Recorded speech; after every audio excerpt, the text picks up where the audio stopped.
begitu ya. Kita mulai aja webinar kita sore hari ini, gitu ya. Saya buka dulu. Selamat sore Bapak Ibu semua. Assalamualaikum warahmatullahi wabarakatuh. Kita bertemu lagi di webinar KM Series begitu ya. Ya, terima kasih. Ini boleh nih, kita sambil opening, sambil absen ya. Kayak biasanya di kolom komentar nih, ini dari mana aja yang sudah hadir. Oke, hari ini kita akan membahas tentang peran knowledge worker dalam knowledge management bersama Bapak Alvin Soleh yang nanti moderatornya akan dipandu oleh Mbak Lucy ya, atau kita panggil aja Mbak Ucit gitu. Oke, boleh di next.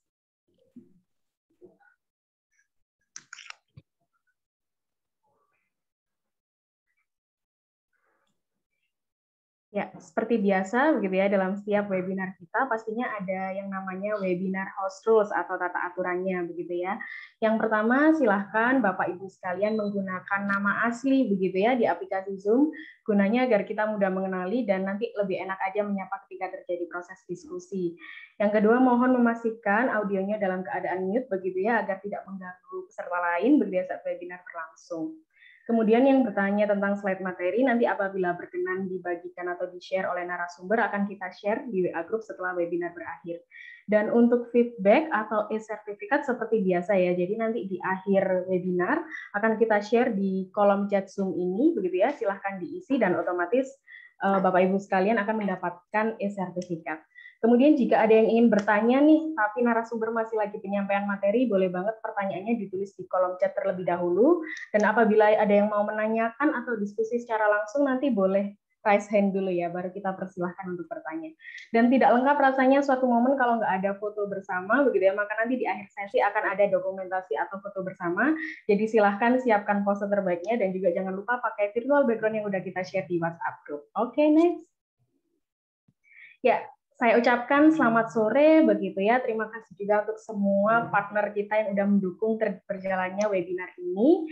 Terima kasih banget buat KMSI begitu ya. Terima kasih juga buat media partner kita nih yang selalu setia, pastinya ada Mercury FM. Saya sapa dulu. Selamat sore sahabat Mercury begitu ya, bagi yang belum bisa bergabung di Zoom atau mungkin nggak sempet nih kalau harus buka-buka Zoom, boleh banget meluncur ke mercuryfm.id dan mendengarkan webinar kita hari ini di sana. Oke, boleh next? Nah, ini kita perkenalan dulu gitu ya, karena tak kenal maka tak sayang, silahkan di follow Instagram kita, ada di Magnet Solusi Integra dan juga MSI Alpha yang butuh info tentang pengembangan diri dan karir anak muda. Boleh di next? Ya, kita juga ada di YouTube dan juga Facebook begitu ya, dengan nama yang sama di Magnet Solusi Integra. Kalau misalnya cari video tentang kebutuhan pengembangan karir gitu ya, atau talkshow solusi SDM yang biasanya kita collab tiap hari Selasa pagi di Mercury FM, juga kita unggah ulang di sana. Oke, next.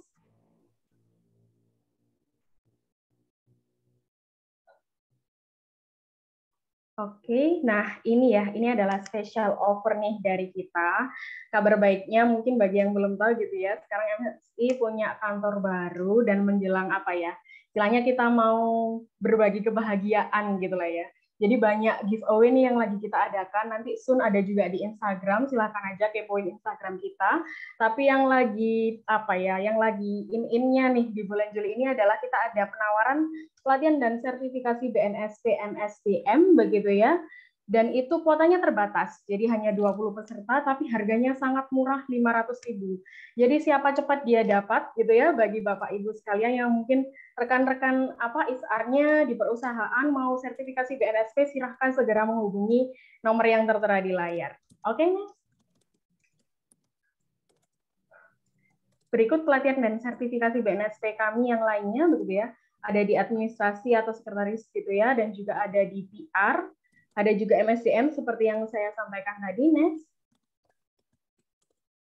Kita juga akan sedang berjalan di training of trainer atau TOT, dan juga bagi Bapak Ibu yang butuh bantuan begitu ya untuk mapping karyawan, rekrutmen dan sebagainya juga boleh melalui tes psikologi online kami. Next. Berikut layanan MC yang lainnya, begitu ya, ada assessment, learning and development program, terus juga ada riset, konsultasi, manajemen proyek, dan juga internal audit. Next. Nah, di 2020 kita sudah melangsungkan 21 webinar, begitu ya.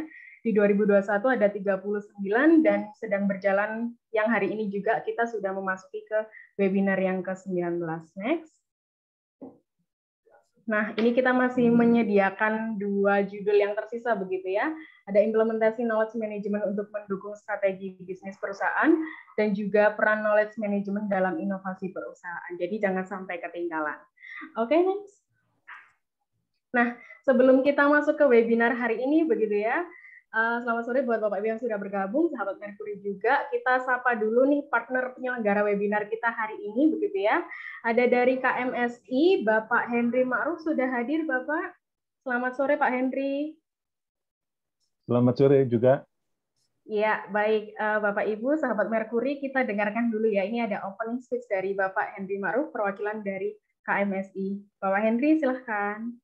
Baik, terima kasih Mbak Nani. Bapak Ibu yang saya hormati, selamat sore. Selamat berjumpa di ajang kita kerjasama atau kolaborasi antara Magnet Solusi Integrat dengan KMSI, Knowledge Management Society Indonesia. Saya boleh dikata mewakili Profesor Yan yang pada sore hari ini berhalangan. Mungkin nanti bisa hadir, tapi sudah pembukaan mungkin ya. Kali ini adalah pertemuan yang keempat kerjasama ini. Insya Allah masih ada 2 lagi dan sahabat saya menjadi pembicara sore ini, Alvin Soleh, yang menggeluti knowledge management. Mungkin tahun ini sudah tahun ke 19, mungkin nanti tolong dikoreksi Pak Alvin. Ya, betul Pak Henry. Betul ya? Oke. Ya, kalau betul. saya adiknya, karena adiknya dalam arti saya 17 tahun lah ya, berkenalan, berkecimpung di knowledge management. Jadi Pak Alvin Soleh ini lebih dulu 2 tahun dari saya, kakak saya, walaupun secara umur terbalik ya, saya kakaknya gitu ya. Bapak Ibu sekalian, kita akan gali apa itu knowledge worker dan seterusnya dalam peran knowledge management dari Pak Alvin Soleh. Dan Bu Novi sebagai pimpinan dari MSI tentunya ya ini sebuah kolaborasi yang bagus sekali antara kedua organisasi ini.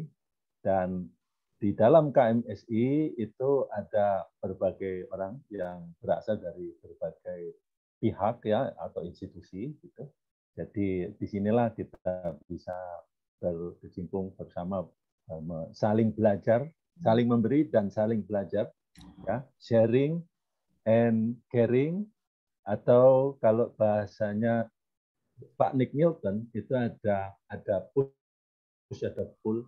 Kalau yang dibagi, yang sharing itu namanya push, ya, mendorong dibagikan pada orang lain. Sementara orang yang membutuhkan knowledge itu dia akan pull, dia akan menarik dan dia akan cari tahu. Jadi kombinasi push dan pull ini terjadi di mana-mana dan nanti kita akan bicara lebih lanjut. Demikian sambutan singkat saya. Terima kasih pada Bu Novi dan Mbak Nani. Terima kasih. Assalamualaikum warahmatullahi wabarakatuh. Waalaikumsalam warahmatullahi wabarakatuh. Terima kasih Pak Henry begitu ya. Jadi nanti barangkali boleh begitu ya dari Knowledge Management Society Indonesia atau KMSI meninggalkan kontaknya di kolom chat begitu ya. Barangkali ada Bapak Ibu sekalian yang tertarik begitu untuk bergabung dengan KMSI. Oke, next kita boleh dengarkan opening speech dari perwakilan MSI. Bu Novi, saya sapa dulu. Selamat sore Bu Novi. Selamat sore Mbak Nani, selamat sore semuanya Bapak Ibu yang hadir. Assalamualaikum warahmatullahi wabarakatuh. Tentunya juga salam sehat buat kita semuanya.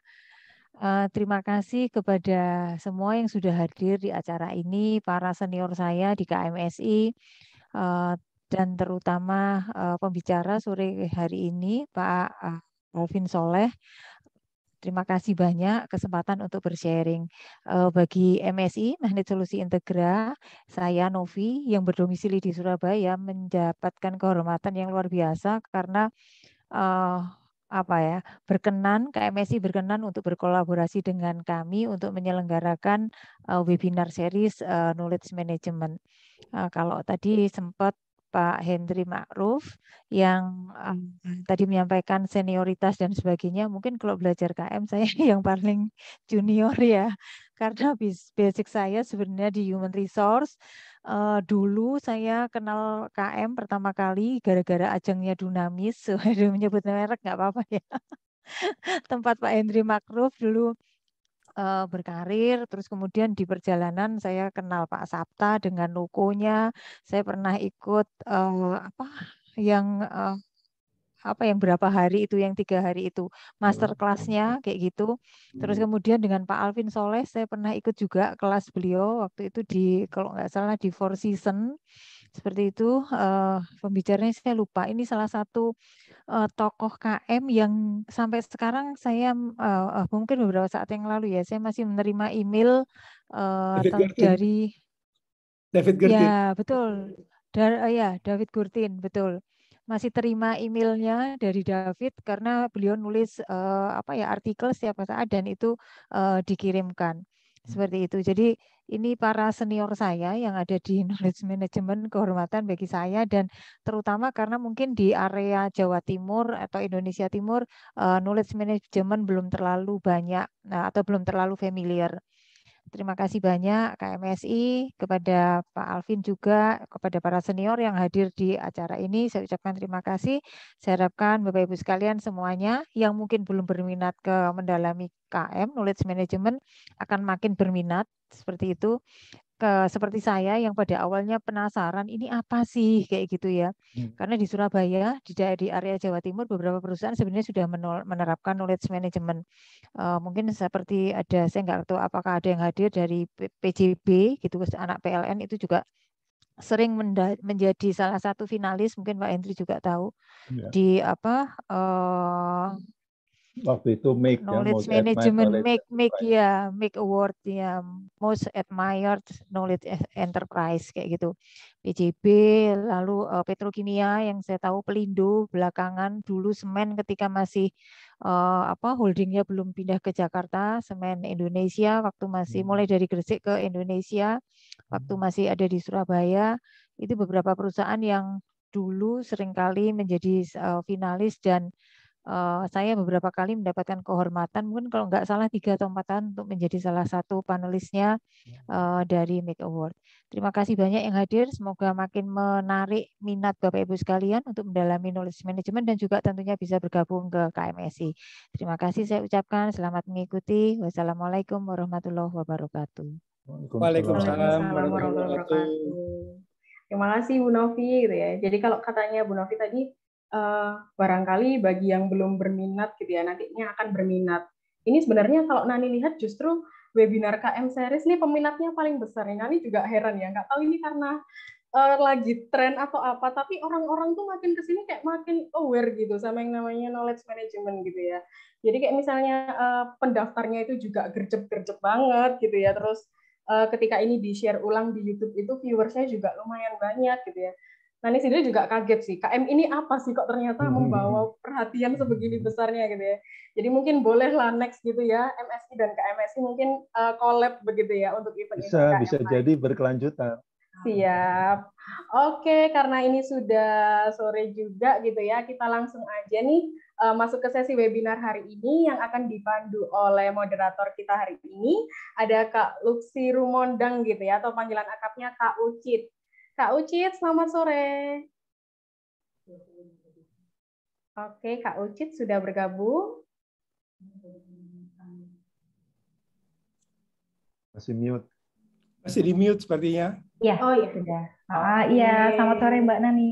Sore Kak Ucit. Oke, karena Kak Ucitnya sudah bergabung, jadi webinar hari ini kita sepenuhnya serahkan gitu ya ke Kak Ucit dan juga Pak Alvin. Silahkan. Ya, terima kasih atas sambutannya dari Pak Hendri juga dan Ibu Novi. Selanjutnya kita akan lanjut nih ke materinya. Tapi sebelum kita lanjut, seperti yang sudah dikenalkan oleh Mbak Nani tadi, mungkin Bapak Ibu sekalian boleh panggil saya Ucit ya, Ucit itu karena namanya ini agak sedikit aneh, typo gitu. Jadi Ucit gitu.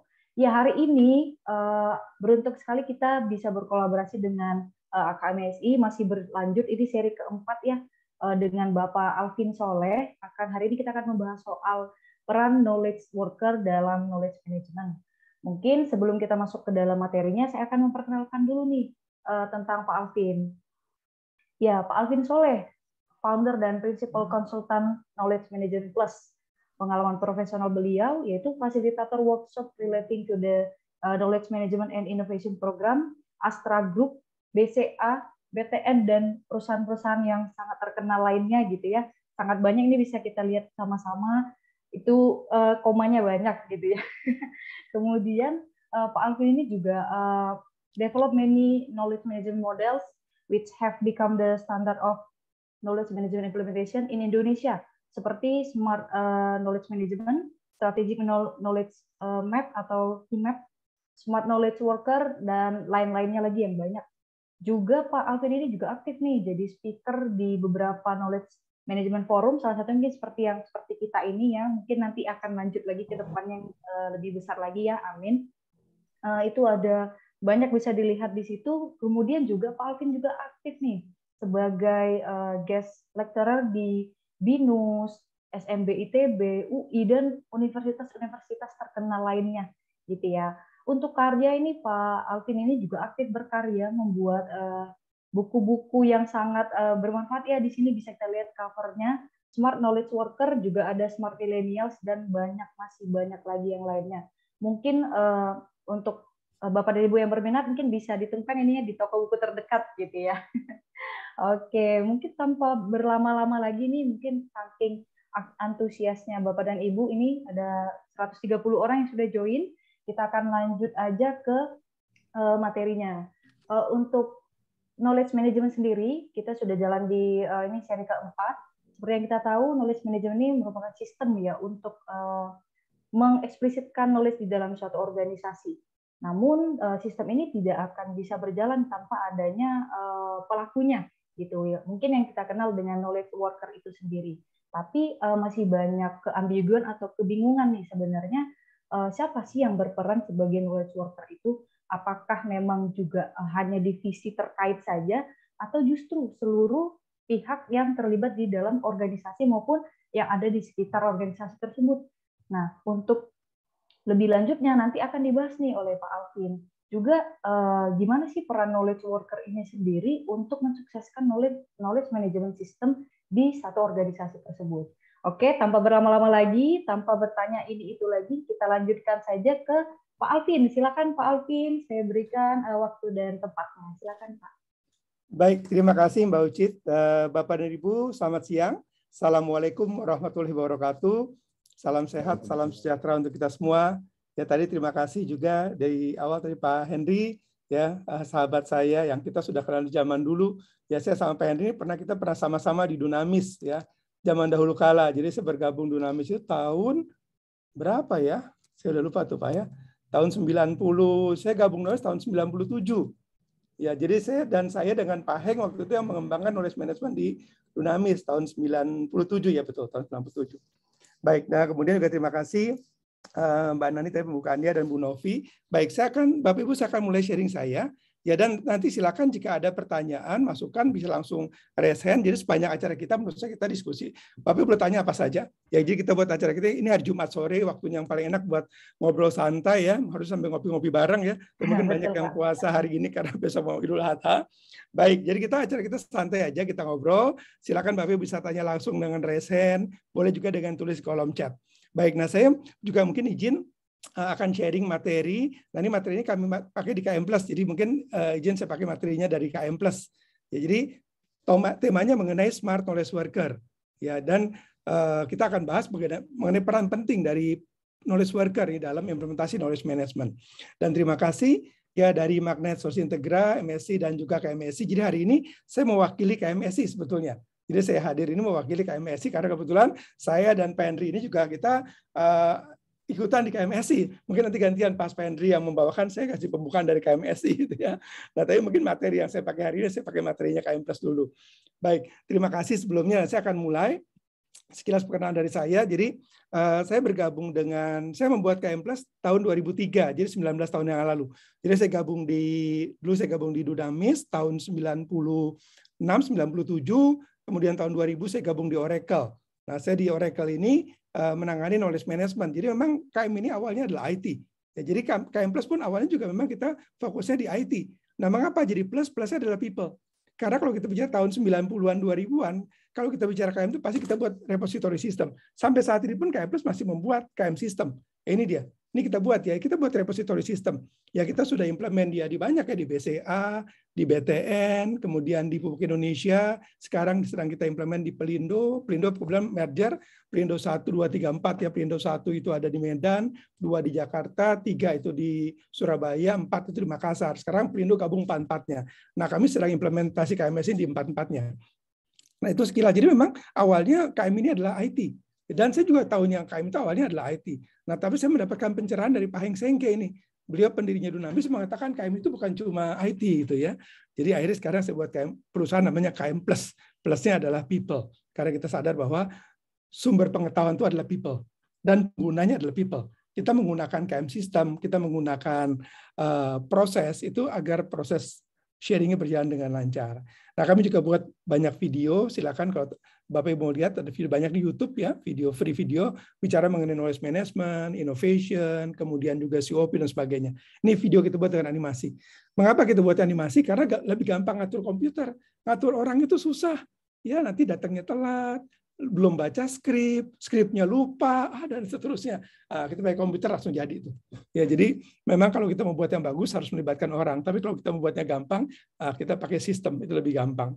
Nah, kami buat juga beberapa artikel mengenai knowledge management. Nanti sampaikan juga di awal ada buku-buku yang sudah kami buat juga. Salah satunya adalah buku yang judulnya ini, ya Smart Knowledge Worker. Ini terbitkan. Saya tulis bersama rekan saya nih, Mbak Firda.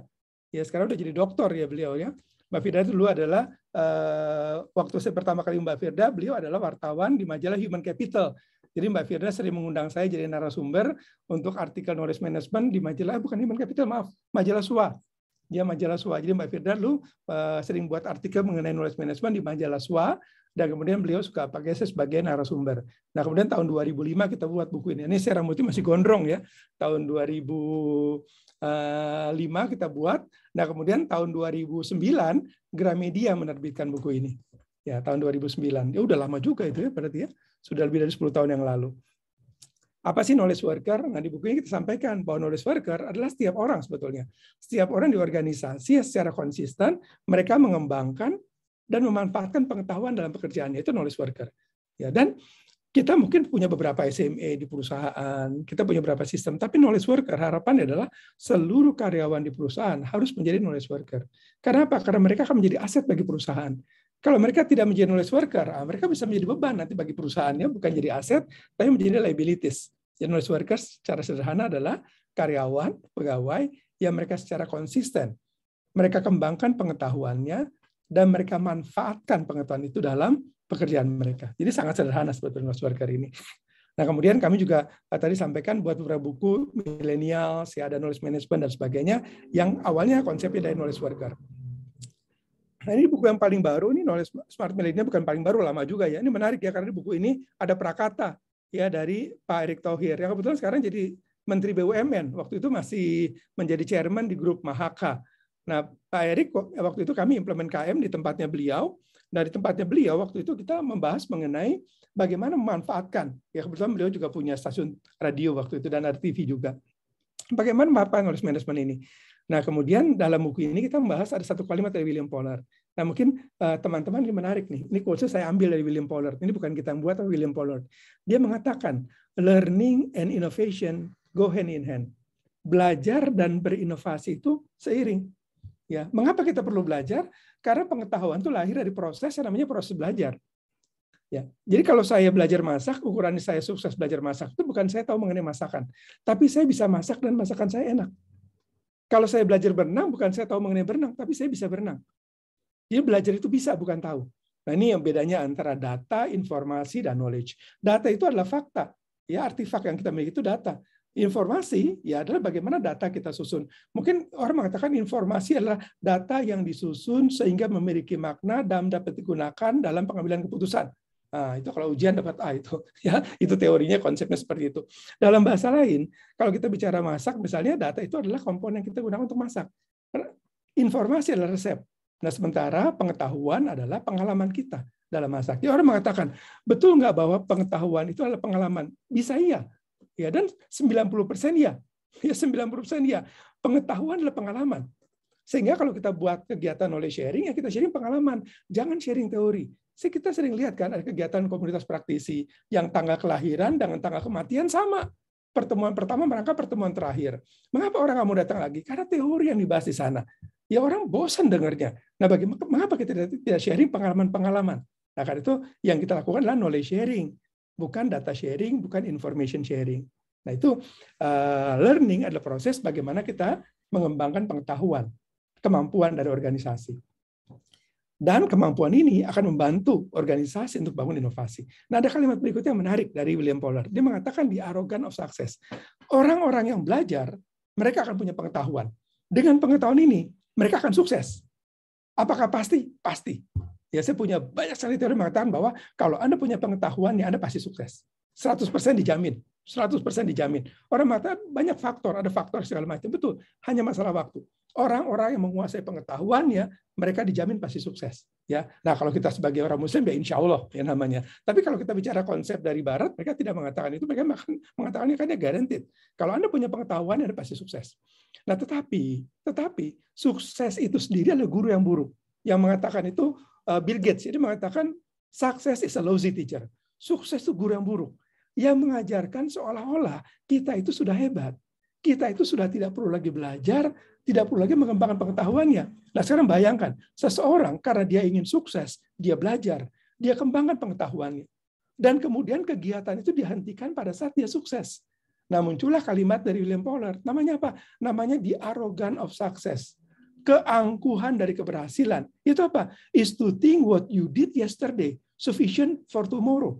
Anda berpikir bahwa apa yang Anda lakukan di masa lalu cukup untuk besok. Ini terjadi di banyak tempat, di banyak perusahaan, dan juga terjadi di banyak individu yang mereka pernah sukses. Ya, orang mengatakan pernah sukses. Sukses itu bagus. Ya, kalau masih sukses, bukan pernah sukses. Kalau pernah sukses, biasanya kita sedih. Oh, dulu dia sukses, berarti sekarang tidak lagi. Nah, ini terjadi dengan para karyawan. Dulu mereka knowledge worker, sekarang tidak lagi. Mengapa? Karena mereka berhenti belajar. Karena mereka berhenti mengembangkan dan memanfaatkan pengetahuan yang dulu membuat mereka sukses. Nah, kalimatnya adalah tadi, ya artinya apa keangkuhan dari sukses, kita berpikir bahwa apa yang kita buat di masa lalu, bahwa pengetahuan kita masa lalu cukup untuk besok. Bapak, Ibu, teman-teman, apa yang kita pelajari di masa lalu cukup untuk hari ini. Kalau kita mau tahu besok, minggu depan, bulan depan, tahun depan, maka kita harus lakukan hari ini, besok, minggu depan, bulan depan. Tidak mengacu pada apa yang kita buat di masa lalu. Katanya masa lalu sudah berlalu. Nah, contoh, ada banyak perusahaan yang pernah contoh, ini bahkan berlaku di perusahaan. Kita pasti tahu ya, saya akan tunjukkan gambarnya, dan saya yakin teman-teman pasti tahu semua. Ini perusahaan yang pernah sukses, pernah sangat sukses. Dan semua perusahaan yang saya tunjukkan di sini, itu pernah nomor 1 di dunia. Ya, siapa nggak kenal perusahaan-perusahaan ini? Ada IBM, ada Kodak, saya nggak mengatakan IBM bangkrut. Tapi bandingkan IBM sekarang, ya, dengan IBM pada masa jauh sekali, Nokia. Nah, siapa nggak tahu Nokia itu? Ya, katanya handphone sejuta umat, yang kemudian sepi peminat. Ya, siapa nggak tahu Vertu, Yahoo, Polaroid, ya, Toys R Us, Borders, BlackBerry, dan seterusnya. Company-company pernah sukses. Dan problemnya adalah, Bapak, Ibu, teman-teman, company ini sukses dengan pengetahuan yang mereka kembangkan, dengan knowledge worker yang mereka miliki. Tetapi kemudian, mereka tidak melakukannya secara berkelanjutan. Nah, inilah kemudian, mereka kemudian hilang.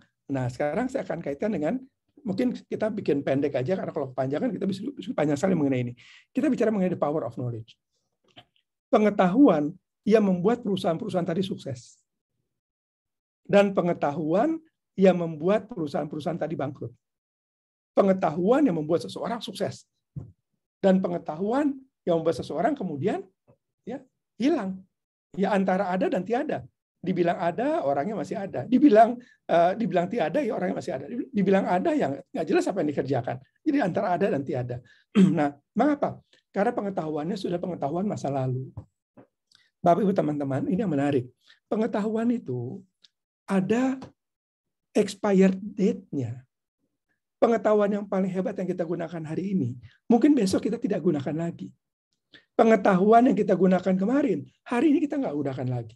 Ya, apa ada yang tanya, ada yang bisa share di sini PIN BB-nya, ada yang punya PIN BB, boleh di-share PIN BB-nya, atau mungkin ada yang punya nomor nomor itunya nomor pagernya, boleh di-share nomor pager, ada yang punya nomor pager, PIN BB. Nah, itu orang nanya, Pak, berapa PIN BB-nya? Itu kebayang ya, mungkin dia pingsan 10 tahun, ya. Kalau dia tanya, Pak, punya nggak nomor pager? Itu pingsannya 15 tahun berarti itu. Ya. Nah, Bapak dan Ibu, banyak orang-orang yang pengetahuannya itu sudah pengetahuan masa lalu. Nah, sementara yang kita inginkan adalah pengetahuan yang kita bisa manfaatkan. Mengapa pengetahuan penting?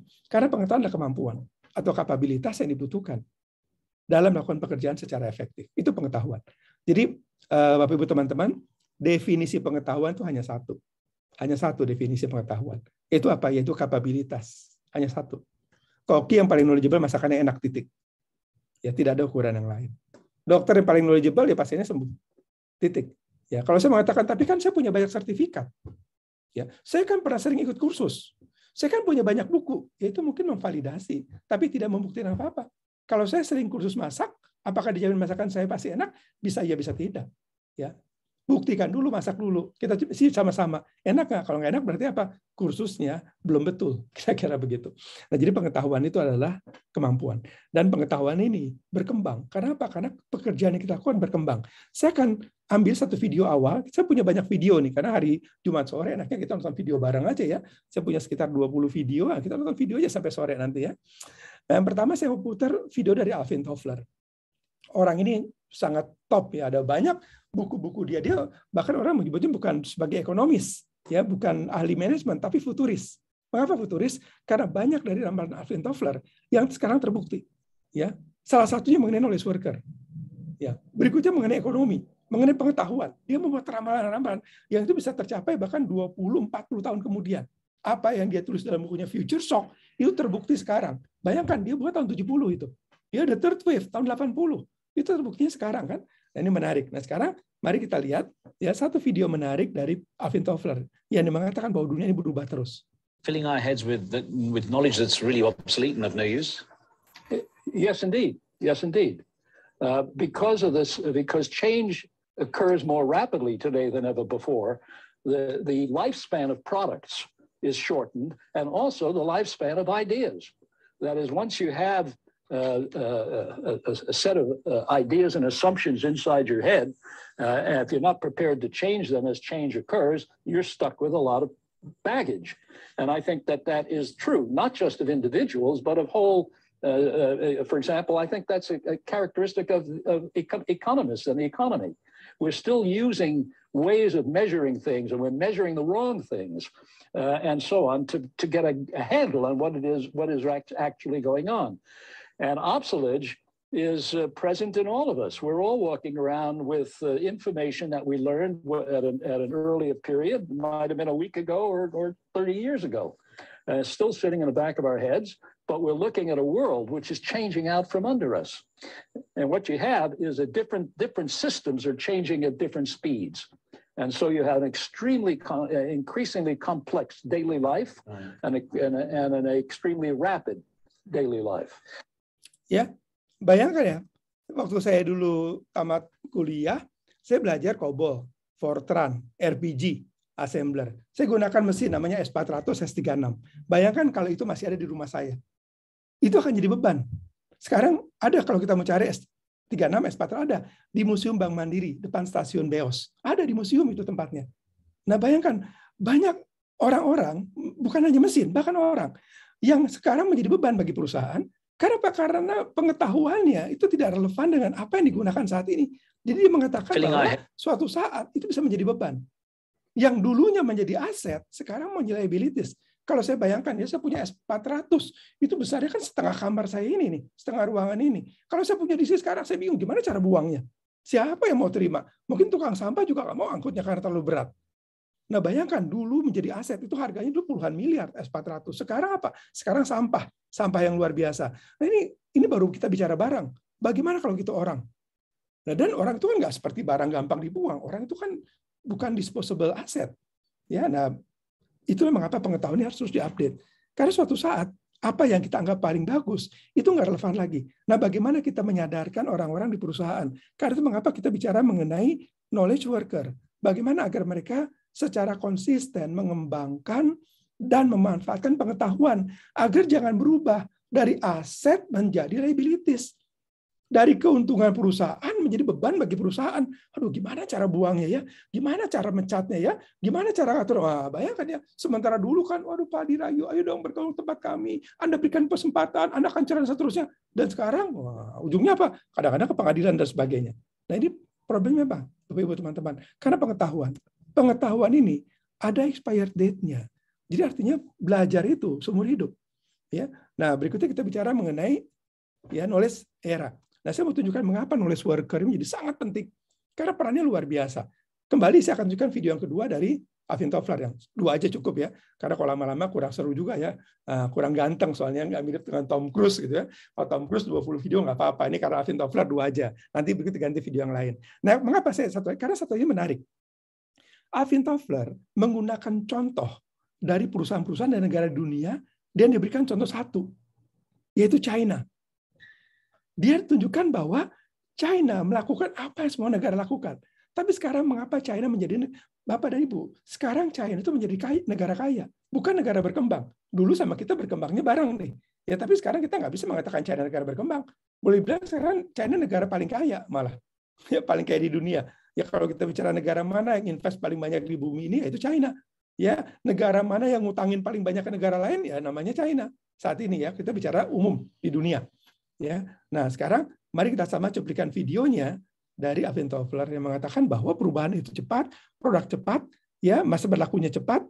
Nah dia mengatakan tahun 50, 60, 70 itu banyak negara miskin di dunia ini. Kemudian ini PBB, World Bank ini ngajarin tuh negara miskin ya, agak kurang sopan sebetulnya. Saya lebih suka sebenarnya developing country bukan poor country, tapi somehow ya saya cuma gitu aja. Alvin Toffler ngomongnya poor country. Di mata negara miskin ini dididik untuk buat pabrik. Mengapa? Karena kalau dia buat pabrik, langsung banyak kan yang bisa diserap tenaga kerjanya. Sehingga itu menjadi padat karya. Ya padat karya pertanian, pabrik itu padat karya. Sehingga banyak orang sekaligus punya pekerjaan. Semua melakukan, termasuk China. Pertanyaannya, mengapa China sekarang bisa beda? Kita sama-sama cuplikan video singkatnya. Well, it's interesting because China is the case I know better. And what the Chinese have done is different from the standard advice. They're not following the standard advice that economists gave them. Back in the 50s and 60s and 70s, the poor countries were all told that if you want to become an advanced country, what you have to do is industrialize. You have to build factories. You have to have low tech. You have to have millions of people working on assembly lines, and so forth and so on. And that was the standard advice that from the United Nations and from economists all over. And the Chinese in 1983 made a break with that policy.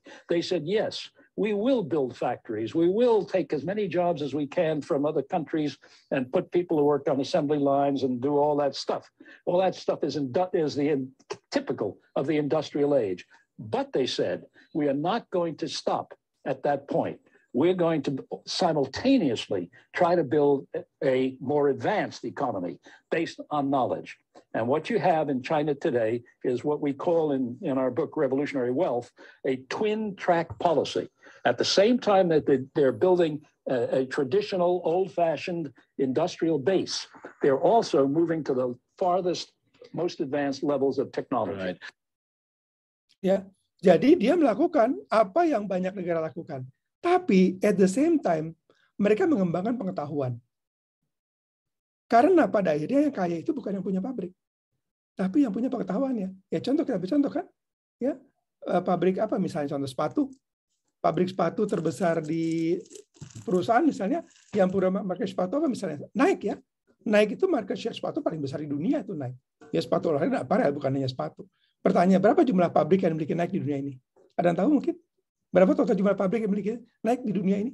Untuk mencukupi kebutuhan market share Nike yang lebih dari 50%. Ada yang tahu berapa jumlah pabrik yang dimiliki oleh Nike? Ya, jumlahnya 0. Ya, mengapa? Karena maklun kan, outsourcing. Tapi pertanyaannya, mana yang lebih diuntungkan? Pabrik yang punya pabrik, punya mesin, punya bahan baku, punya buruh, bahkan punya produk yang dibuat dalam bentuk sepatu tadi, dan Nike yang punya brand. Pembagiannya kita tahu kan 80-20, naik 80%. Dan kalau pecah kongsi, mana lebih gampang? Naik cari pabrik baru atau pabrik cari brand baru? Ya, lebih mudah naik cari pabrik baru. Naik pull out dari, kita tahu dulu kan, Indonesia dia pull out, pindah ke Vietnam. Ya dengan gampang dapat pabrik baru. Nah, pabrik yang ditinggalkan di sini, setengah mati dia untuk cari brand baru. Nah, itu contohnya Bapak dan Ibu. Nah, artinya poinnya adalah nggak salah dengan kita punya pabrik, tidak salah dengan kita punya pertanian, tetapi tadi harus knowledge intensif. Market itu China lakukan. Ya. Nah, jadi kalau kita kembali ke sini, pengetahuan itu, Bapak dan Ibu, kalau kita bicara mengembangkan pengetahuan, hanya satu di bumi ini yang bisa mengembangkan pengetahuan itu manusia. Tidak ada makhluk lain. Tidak ada makhluk lain. Ya, saya belum tahu ada nggak makhluk lain yang bisa mengembangkan pengetahuan. Tapi setahu saya hanya manusia. Nah, yang menarik adalah orang mengatakan, Pak, saya pernah ingat ini beberapa klien, Pak, bisa nggak tolong ya? Bisa nggak tolong? Ini contoh lagi nih berikutnya. Ini dari World Bank. Ya, ini saya kebetulan World Bank klien kami juga. Kami mendapatkan kajian ini kirim oleh World Bank. Nah, bagaimana China dan world economy dan lihat apa yang China lakukan. Lihat nomor 9, attract high quality professional. Dia bangun para knowledge worker. Ya, ini kajian ini saya nggak tahu ya, mungkin ada kali bisa kalau Bapak mau saya bisa kirim bukunya. Saya dikirim buku soft copy dari World Bank. Nah, kemudian dia ada kajian nih, bagaimana mereka mengembangkan knowledge worker. Ya, karena itu mengapa knowledge worker ini sangat penting. Ya, jadi China itu berkembang karena kemampuannya mengembangkan knowledge worker. Bukan jumlah penduduknya banyak ya. Kalau kita bicara banyak-banyakan ya Singapura di regional kita paling sedikit penduduknya, tapi dia paling kaya. Ya kalau kita bicara karena banyak saja. Ini bukan karena banyak, tapi karena kualitas. Ya, kemampuan mereka mengembangkan para knowledge worker yang bisa mengembangkan memanfaatkan pengetahuan. Dan kemudian juga kalimat yang menarik nih. Halaman berikutnya itu ini build the community. Nah, ini mungkin topik berikutnya nih Pak Henry bisa bahas itu ya. Nah, ini topik ini nomor 18 ini. Dan itu karena mengapa community menjadi sangat penting. Karena apa? Karena orang-orang ini mereka bekerja dalam komunitas. McDonald mengatakan kalau kita yang mengembangkan pengetahuan jangan fokus pada pengetahuannya. Mengapa jangan fokus pada pengetahuan? Karena pengetahuan terus berubah. Apa yang kita anggap paling hebat hari ini, besok kita tidak gunakan lagi. Ada banyak materi yang kita gunakan di masa lalu. Hari ini tidak kita gunakan lagi. Ya zaman dulu sekali itu ada Menteri Pendidikan yang mengatakan harus link and match.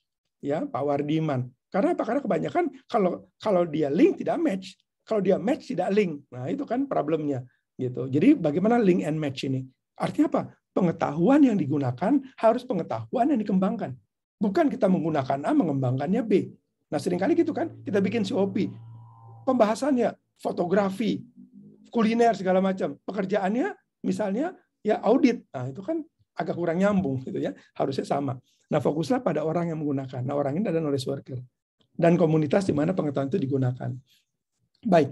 Nah, jadi kembali lagi Bapak teman-teman, pengetahuan adalah kemampuan atau kapabilitas. Mengapa pengetahuan ini menjadi sangat penting dan pengetahuan adanya di orang. Saya berikan contoh di masa lalu ada beberapa klien yang hubungi kami. Ya, jadi KM Plus ini kami di masa yang lalu ini punya beberapa pekerjaan membuat dokumentasi pengetahuan. Tapi ada permintaan yang cukup aneh. Mengatakan ini, Pak, tolong dong buatkan dokumentasi pengetahuannya supaya kalau orangnya keluar, pengetahuannya stay with the company. Pengetahuannya tinggal di perusahaan. Bapak dan Ibu, saya sampaikan bahwa yang seperti itu tidak ada dan tidak akan pernah ada. Tidak akan pernah ada. Kalau orangnya keluar, pengetahuannya keluar. Kalau begitu, mengapa kita membuatkan dokumentasi pengetahuan? Membuatkan dokumentasi pengetahuan bukan supaya orang-orang para knowledge worker kita boleh keluar, bukan itu. Tetapi supaya itu lebih mudah untuk dipelajari, lebih mudah untuk dibagikan, lebih mudah untuk digunakan kembali, termasuk oleh orang yang membuatkan dokumentasi itu. Ya, karena kalau kita buat dokumentasi, yang bagus kita bisa ulang, yang tidak bagus kita bisa perbaiki. Kalau kita tidak buat dokumentasi, apa yang terjadi? Yang bagus tidak kita ulang, yang salah kita ulang-ulang. Nah, mengapa kita buat dokumentasi? Itu bukan berarti orangnya boleh keluar. Kira-kira seperti itu. Nah, di sini saya akan gunakan satu lagi nih, Nonaka. Ini kalau kita bicara KM, kita bicara innovation, ini semua orang pasti kenal Nonaka ya, sangat top sekali dengan konsep Seki-nya. Nah, ini Nonaka mengatakan sekarang ini kan kita pandemi ini baru aja berakhir. Apakah setelah pandemi ini berakhir ini semuanya akan normal kembali? Ada kalimat yang menarik dari Nonaka. Ya, dia mengatakan dalam ekonomi, di mana yang pasti adalah ketidakpastian. Ini mirip seperti kita sekarang kan? Apakah pandemi akan berakhir? Bisa ya, bisa tidak. Apakah setelah pandemi berakhir ekonomi akan pulih? Bisa ya, bisa tidak. Apakah kalau ekonomi pulih, industri kita akan pulih? Bisa ya, bisa tidak. Jadi semua jawabannya bisa ya, bisa tidak. Ya bahkan kalau kita tanya ke Menteri Keuangan pun, Ibu Sri Mulyani jawabannya bisa ya, bisa tidak juga kan. Artinya tidak ada yang pasti. Jadi Bapak Ibu katanya yang pasti itu adalah ketidakpastian. Itu yang pasti. Tetapi poinnya adalah kita tidak perlu fokus pada hal yang tidak pasti tersebut. Ya, apa yang kita fokus? Ini kalimat saya akan mengkhusus kalimat di Nonaka. Dia mengatakan dalam situasi ekonomi di mana yang pasti adalah ketidakpastian, maka satu-satunya sumber keunggulan kompetitif yang kita bisa pertahankan adalah pengetahuan. Pengetahuan adalah yang pasti. Lainnya itu tidak pasti. Ekonomi akan pulih, bisa ya, bisa tidak. Customer akan balik, bisa ya, bisa tidak. Ya, tapi yang pasti apa? Pengetahuan yang kita gunakan, pengalaman kita. Baik, saya akan tunjukkan ya satu video singkat dari Nonaka. Innovation needs to be proactive rather than merely responding to environmental changes. I also started exploring the human factors such as personal commitment, emotion, and strong belief. I wrote the knowledge-creating company article in 1991. It was published by the Harvard Business Review. We observed that where the only certainty is uncertainty, the one sure source of lasting competitive advantage is knowledge. Ya, jadi dia mengatakan bahwa yang pasti itu ketidakpastian, and it's okay. Ya, yang penting apa? Kita fokus pada apa yang kita itu pengetahuan. Bapak dan Ibu, kalau di luar itu hujan, saya nggak perlu keluar lalu teriak-teriak, "Hai hujan, berhentilah." Nah, itu stres namanya. Saya cukup keluar bawa payung. Ya, jadi kita fokus pada respons, bukan pada stimulus. Wah, dolar sedang naik, and so what? Ya, kita mungkin mengurangi belanja yang ada unsur barang impornya misalnya. Ya, jadi kita fokus pada pengetahuan kita. Nah, ini kemudian dibuatkan dalam buku yang saya nggak perlu bahasain karena semua orang sudah tahu buku ini ya. Ini buku standar. Buku ini Bapak dan Ibu, ini bukan buku KM sebetulnya. Ini buku innovation. Ya, waktu Nonaka atau KOJ buat kajian bagaimana perusahaan-perusahaan Jepang itu nomor 1 dunia. Ya, dan menemukan bahwa perusahaan Jepang itu nomor 1 dunia tahun 80-90 karena kemampuan mereka dalam menciptakan inovasi yang sangat dinamis. Create the dynamics of innovation. Muncul pertanyaan, bagaimana caranya perusahaan Jepang itu membuat inovasi yang dinamis? Jawabannya adalah jadilah perusahaan yang menciptakan pengetahuan. Jadi begitu pentingnya pengetahuan, sampai Nonaka mengatakan, kalau Anda ingin perusahaan Anda menjadi perusahaan nomor 1 dunia, dia tidak mengatakan world class loh. Dia mengatakan number 1 in the world. Kalau world class itu kan nomor 1 sampai nomor 20 world class. Dia mengatakan nomor 1 di dunia. Dia bilang kalau Anda mau nomor 1 dunia, Anda rubah perusahaan Anda menjadi perusahaan yang menciptakan pengetahuan. Loh, tapi kan produk kita elektronik, produk kita otomotif, produk kita jasa, itu produknya. Baik dari pengetahuan yang kita ciptakan. Nah, bagaimana cara mencapai pengetahuan? Dijabarkan namanya Seki. Nah, saya nggak akan ulang bagian Seki ini karena ini sudah sering kita bahas sama-sama. Nah, Seki ini mungkin salah satu adalah sharing. Suka tanya, Pak, buat apa sih kita sharing? Ya ingat loh, bahwa Seki itu nggak kita sharing, dokumentasikan, bagikan, gunakan, sharing lagi. Jadi bukan satu kali hanya dibagikan, bagikan, kemudian setelah itu digunakan, sharing lagi, dokumentasikan lagi, bagikan lagi, gunakan lagi, jalan terus. Nah, apa kunci di sini? Prosesnya berjalan sharing. Kalau bertanya, buat apa saya sharing? Ada kalimat menarik nih dari Carla Odell. Ini chairman dari PQC yang dibuat buku yang menarik. Judulnya adalah kalau saja kita tahu apa yang kita tahu. If we only knew what we know. Kalau saja kita tahu apa yang kita tahu. Carla Odell mengatakan, kalau saja satu perusahaan tahu apa yang dia tahu, maka dia akan tiga kali lebih profitable. 300%. Bapak dan Ibu, kadang-kala kita meningkatkan 10%, 20% performance, susahnya minta ampun. Kata Carla Odell, kalau Anda tahu apa yang Anda tahu, Anda bukan 30% naiknya, 300%. Ya, silakan baca bukunya. Ya, karena buku ini menarik. Jadi saya rekomendasikan Bapak teman-teman baca buku ini. Ini buku lama sebetulnya. Ya, dan Carla Odell sekarang ini menjadi chairman dari EPQC atau presiden dari EPQC. Videonya juga banyak di YouTube. Ya, silakan buka video-video Carla Odell di YouTube, banyak videonya. Tadi juga sama ya, video Alvin Toffler, kemudian Nonaka juga di YouTube banyak. Silakan lihat video-videonya. Menurut saya itu menarik untuk belajar. Nah, dia mengatakan bahwa karyawan yang aktif dalam sharing itu punya kinerja lebih tinggi. Dan itu adalah survei dari EPQC selama 20 tahun terakhir. Dia mengatakan 20 tahun terakhir EPQC buat kajian, bukan hanya di Amerika, karena itu kan American Productivity Quality Center. Tapi bukan hanya di Amerika, ya, di dunia dia buatkan kajian melalui survei online dan dia menemukan bahwa orang-orang yang memiliki kebiasaan sharing itu memiliki performance lebih tinggi dibanding rekan-rekannya yang tidak sharing. Baik. Nah, kemudian kalau kita bicara sharing, ya use and reuse ini ya, konsep use and reuse yang sering dipakai dalam KM juga. Nah, mungkin saya banyak yang bertanya, apa sih use and reuse ini? Kalau kita bicara mengenai konsep use and reuse, saya akan tunjukkan satu perusahaan, Bapak Ibu, ada satu perusahaan yang paling inovatif dalam dunia film. Perusahaan mana yang bisa buat film paling cepat di dunia, yang paling inovatif dalam produksi film? Ya, perusahaan namanya adalah Disney. Karena Disney itu jago sekali use and reuse. Film-film lama dia buat lagi. Ini film ini tahun 67, dia buat lagi tahun 77. Ini ada film nih, ya tahun 37. Bayangkan 40 tahun kemudian dia buat lagi filmnya. Ya, saya tunjukkan film-filmnya. Bagaimana Disney itu membuat ulang hanya dengan animasi dia, karena buat film animasi yang lama itu kan membuat animasinya, gambarnya lebih cepat. Mari kita lihat bagaimana Disney tidak buat animasi ulang, tapi dia manfaatkan animasi yang sudah ada. Ya, kita sama-sama cuplikan videonya.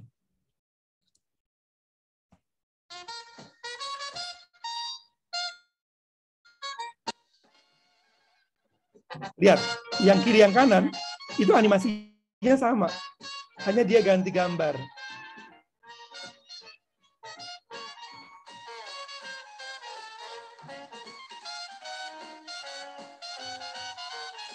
Ini cepat-cepat ya.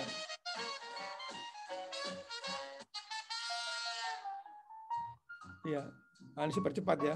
Nah, lihat, ini banyak sekali video-videonya nih.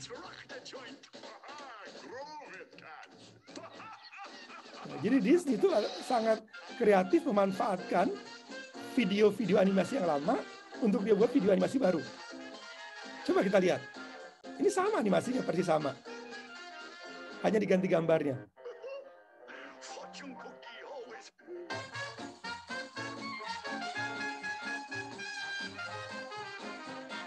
Oke ya. Dan seterusnya ya.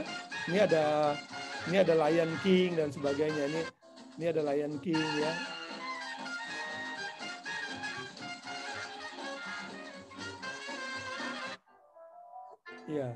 Ya ada Dumbo dan seterusnya.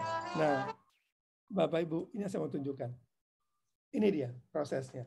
Share, capture, di package, kemudian distribute, disseminate, use, share, package, distribute, disseminate, reuse. Itu prosesnya. Jadi kalau orang mengatakan, Pak, bagaimana ya kita mengukur dampak implementasi KM di perusahaan? Ini cara mengukurnya.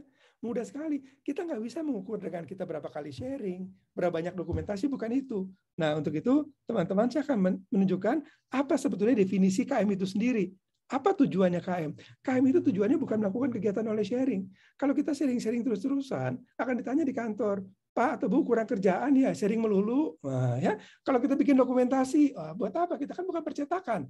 Ya, poinnya adalah ini definisi dari KM. KM itu adalah kegiatan untuk mendukung pencapaian tujuan dan prioritas perusahaan. Dilakukannya melalui pengelolaan dan pemanfaatan pengetahuan. Jadi jangan mengatakan bahwa tujuan KM itu sharing, membuat dokumentasi, itu kegiatannya. Dan ini terjadi banyak di organisasi. Pemahaman ini masih sangat salah. Berpikir, kalau saya masak, itu bukan belanja ke pasar, bukan motong-motong, rebus-rebus. Kalau saya masak, ukuran keberhasilan adalah apa? Ada makanan matang di meja. Ya, kalau saya sebagai koki, saya 10 jam di dapur. Apakah saya koki yang hebat? Bukan, itu koki yang terkunci di dapur. Ya, saya 10 jam di dapur, mungkin terkunci di dapur. Ya, terus saya keluar, ya dengan pakaian yang berantakan, ya saya mengatakan saya sudah masak ini selama 10 jam. Oh, ini adalah ukuran keberhasilan, bukan berapa lama kita di dapur, Bapak dan Ibu, tapi kualitas makanan yang dihasilkan. Sama dengan kegiatan knowledge management, bukan berapa kali Anda sharing, seberapa sering Anda sharing, seberapa banyak dokumen yang dibuat, berapa banyak KMS-nya, dan seterusnya, itu kegiatannya. Tapi dampaknya pada bisnis. Ya, pengalaman kami kebetulan kami di KMS ini fokus pada consulting knowledge management, itu klien kami selalu nanya mengenai dampak pada bisnis. Jarang ada BOD yang nanya, Pak, bagaimana sharingnya? Pak, bagaimana dokumentasinya? Itu mungkin hanya unit pengelola KM yang nanya itu. Tapi nggak pernah, misalnya contoh BOD-nya BCA, nggak pernah nanya ke kita mengenai berapa kali sharingnya. Dia akan tanya, berapa banyak peningkatan performance dari kegiatan ini. Karena apa? Karena bagi mereka ini investasi, ini biaya. Ya. Kemudian returnnya apa? Nah, returnnya adalah dampak pada bisnis. Sama dengan semua klien ya. Sekarang ini kami sedang bantu misalnya seperti ya kita bantu beberapa organisasi, ada Pelindo, BPKH dan sebagainya. Pada akhirnya pertanyaan sederhana, apa dampaknya kegiatan ini pada bisnis? Nah, Bapak Ibu, ini pun sesuai dengan definisi dari Sveby yang saya yakin sudah film Bapak Ibu. Dia mengatakan bahwa knowledge management adalah menciptakan manfaat baru, creating value. Sehingga fokus dari KM ini harus creating value, ya harus ada value-nya. Ada lagi namanya Meili Rumizen yang dia buat konsep yang kemudian digunakan oleh Teleos ya.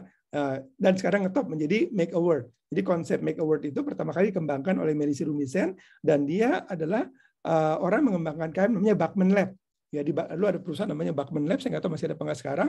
Nah, Bachman Lab itu yang menangani KM namanya Meili Rumizen. Dia buat konsep KM yang konsep itu dikembangkan ya dan sekarang jadi konsep yang digunakan oleh Teleos untuk membuat Make a World.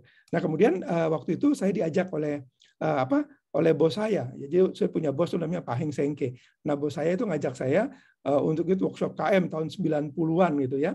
Nah, saya ketemu tuh ya sama Sveby sama Melisi di Afrika Selatan. Nah, kemudian dari situ pulangnya saya buat buku ini. Ya namanya Smart Knowledge Management. Bapak Ibu, apa sih yang dibahas mengenai knowledge management ini sebetulnya? Nah, saya akan tunjukkan ini. Ini adalah level. Ini adalah level implementasi KM. Ya nanti mungkin detailnya Pak Henry akan bahas nanti pada pertemuan yang akan datang mengenai KM. Saya akan bahas mengenai staging ini. Ini staging yang common digunakan.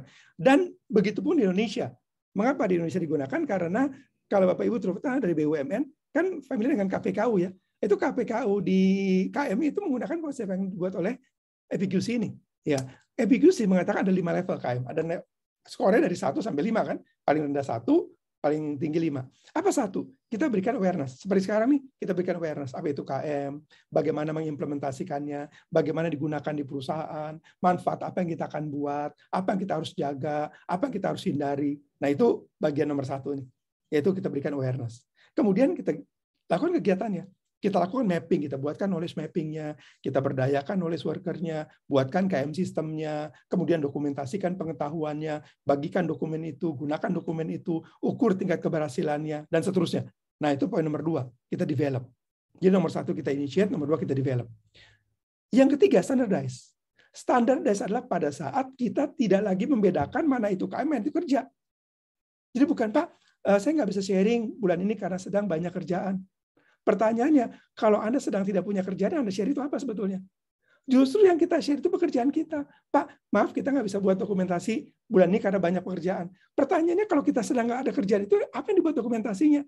Apa kita buat novel, itu buat cerpen? Karena yang kita dokumentasikan adalah pengalaman dari pekerjaan kita. Bapak dan Ibu, di banyak organisasi, seolah-olah ada 2 kegiatan. 1 kegiatan KM, 1 kegiatan kerja. Harusnya ini 1 kegiatan. KM itu bagian dari pekerjaan kita. Kalau perlu kita nggak usah sebut namanya KM, itu kerjaan kita. Setiap kali kita kerja, buatkan dokumentasinya. Dokumentasinya kita share, kita manfaatkan, gunakan dalam pekerjaan kita. Nah, itu nomor 3. Ini menjadi standar. Nomor 4, itu kita bisa ukur. Muncullah performance di organisasi. Dan nomor 5, muncullah inovasi yang berkelanjutan. Bapak dan Ibu, tapi yang menarik adalah di Indonesia, ya mungkin sebagian besar perusahaan yang menerapkan KM, dia akan bergerak pada 1, 2, balik ke 1 lagi, 2, balik 1 lagi, dan 2. Selama bertahun-tahun. Kami menemukan banyak perusahaan yang sudah menerapkan KM lebih dari 10 tahun. Levelnya di 2. Mereka masih develop itu semua. Dan nanti, waktu kita masuk, kita mulai dengan berikan lagi sosialisasi lagi apa itu KM. Bayangkan, 10 tahun yang lalu mereka sudah implement, sekarang kita buat lagi sosialisasi lagi. Mengapa? Karena 1212 itu nggak pernah naik ke atas. Nah, bagaimana akan bisa naik ke atas? Kita butuh 1 komponen lagi. Kita butuh knowledge worker. Jadi KM itu tidak cukup hanya dengan kita buatkan blueprint. Ini saya ceritakan ya. Biasanya orang implement KM apa urutannya? Pertama bikin blueprint, itu kan? Atau yang pertama buat assessment dulu. Pertama buat assessment. Habis assessment buatkan blueprint, buatkan roadmap, develop. Tahun depan balik lagi itu buat assessment lagi, blueprint. Tahun depan begitu. 20 tahun itu tahapannya. Nggak maju-maju. Nah, Bapak dan Ibu, KM itu hanya berkembang kalau apa? Kalau karyawan memahami bahwa KM itu bukan pekerjaannya divisi SDM. Bukan pekerjaan divisi KM. Nah, itu pekerjaan, itu everybody's business. Itu pekerjaan kita. Dan knowledge worker itu bukan di SDM. Tapi semua staf di perusahaan itu knowledge worker. Kita hanya bisa naik ke atas Nah, yang menarik adalah dalam konsep EPQC, dia nggak menjelaskan mesin naik itu gimana caranya. Bapak Ibu coba, Bapak Ibu yang member DPQC, cari artikel bagaimana naik ke atas level ini. Ya, saya jamin nggak akan ketemu. Kenapa? Karena saya nggak ketemu nyari itu sampai sekarang. Jadi EPQC belum mention mengenai bagaimana bisa naik ke atas ini. Dia hanya mention kriterianya. Nah, kita kalau kita lihat ya lengkap kriterianya, bahkan dipakai di KPKU kan, ada kriterianya, lengkap, misalnya kita bisa ukur measurement-nya. Tapi nggak ada yang mengatakan bagaimana kita naik. Dan bagaimana kalau kita naik jangan turun lagi. Karena Bapak dan Ibu, kalau kita di level 5 ini kita bisa turun lagi. Kita bisa sudah innovate, kita bisa balik lagi ke awareness lagi suatu saat. Dia akan turun lagi. Nah, bagaimana supaya dia tidak turun lagi? Maka kita pastikan bahwa semua orang di organisasi paham dan mereka bersedia, saya menyebutnya bukan harus ya, bersedia menjadi knowledge worker. Baik, silakan kalau ada pertanyaan ya. Kalau nggak pertanyaan saya akan terus lagi. Oke, sudah banyak pertanyaan. Oke, materi akan di-share, nanti. Baik, ada resen ya, Pak Amin. Baik, Pak Amin silakan. Bisa langsung Pak Amin.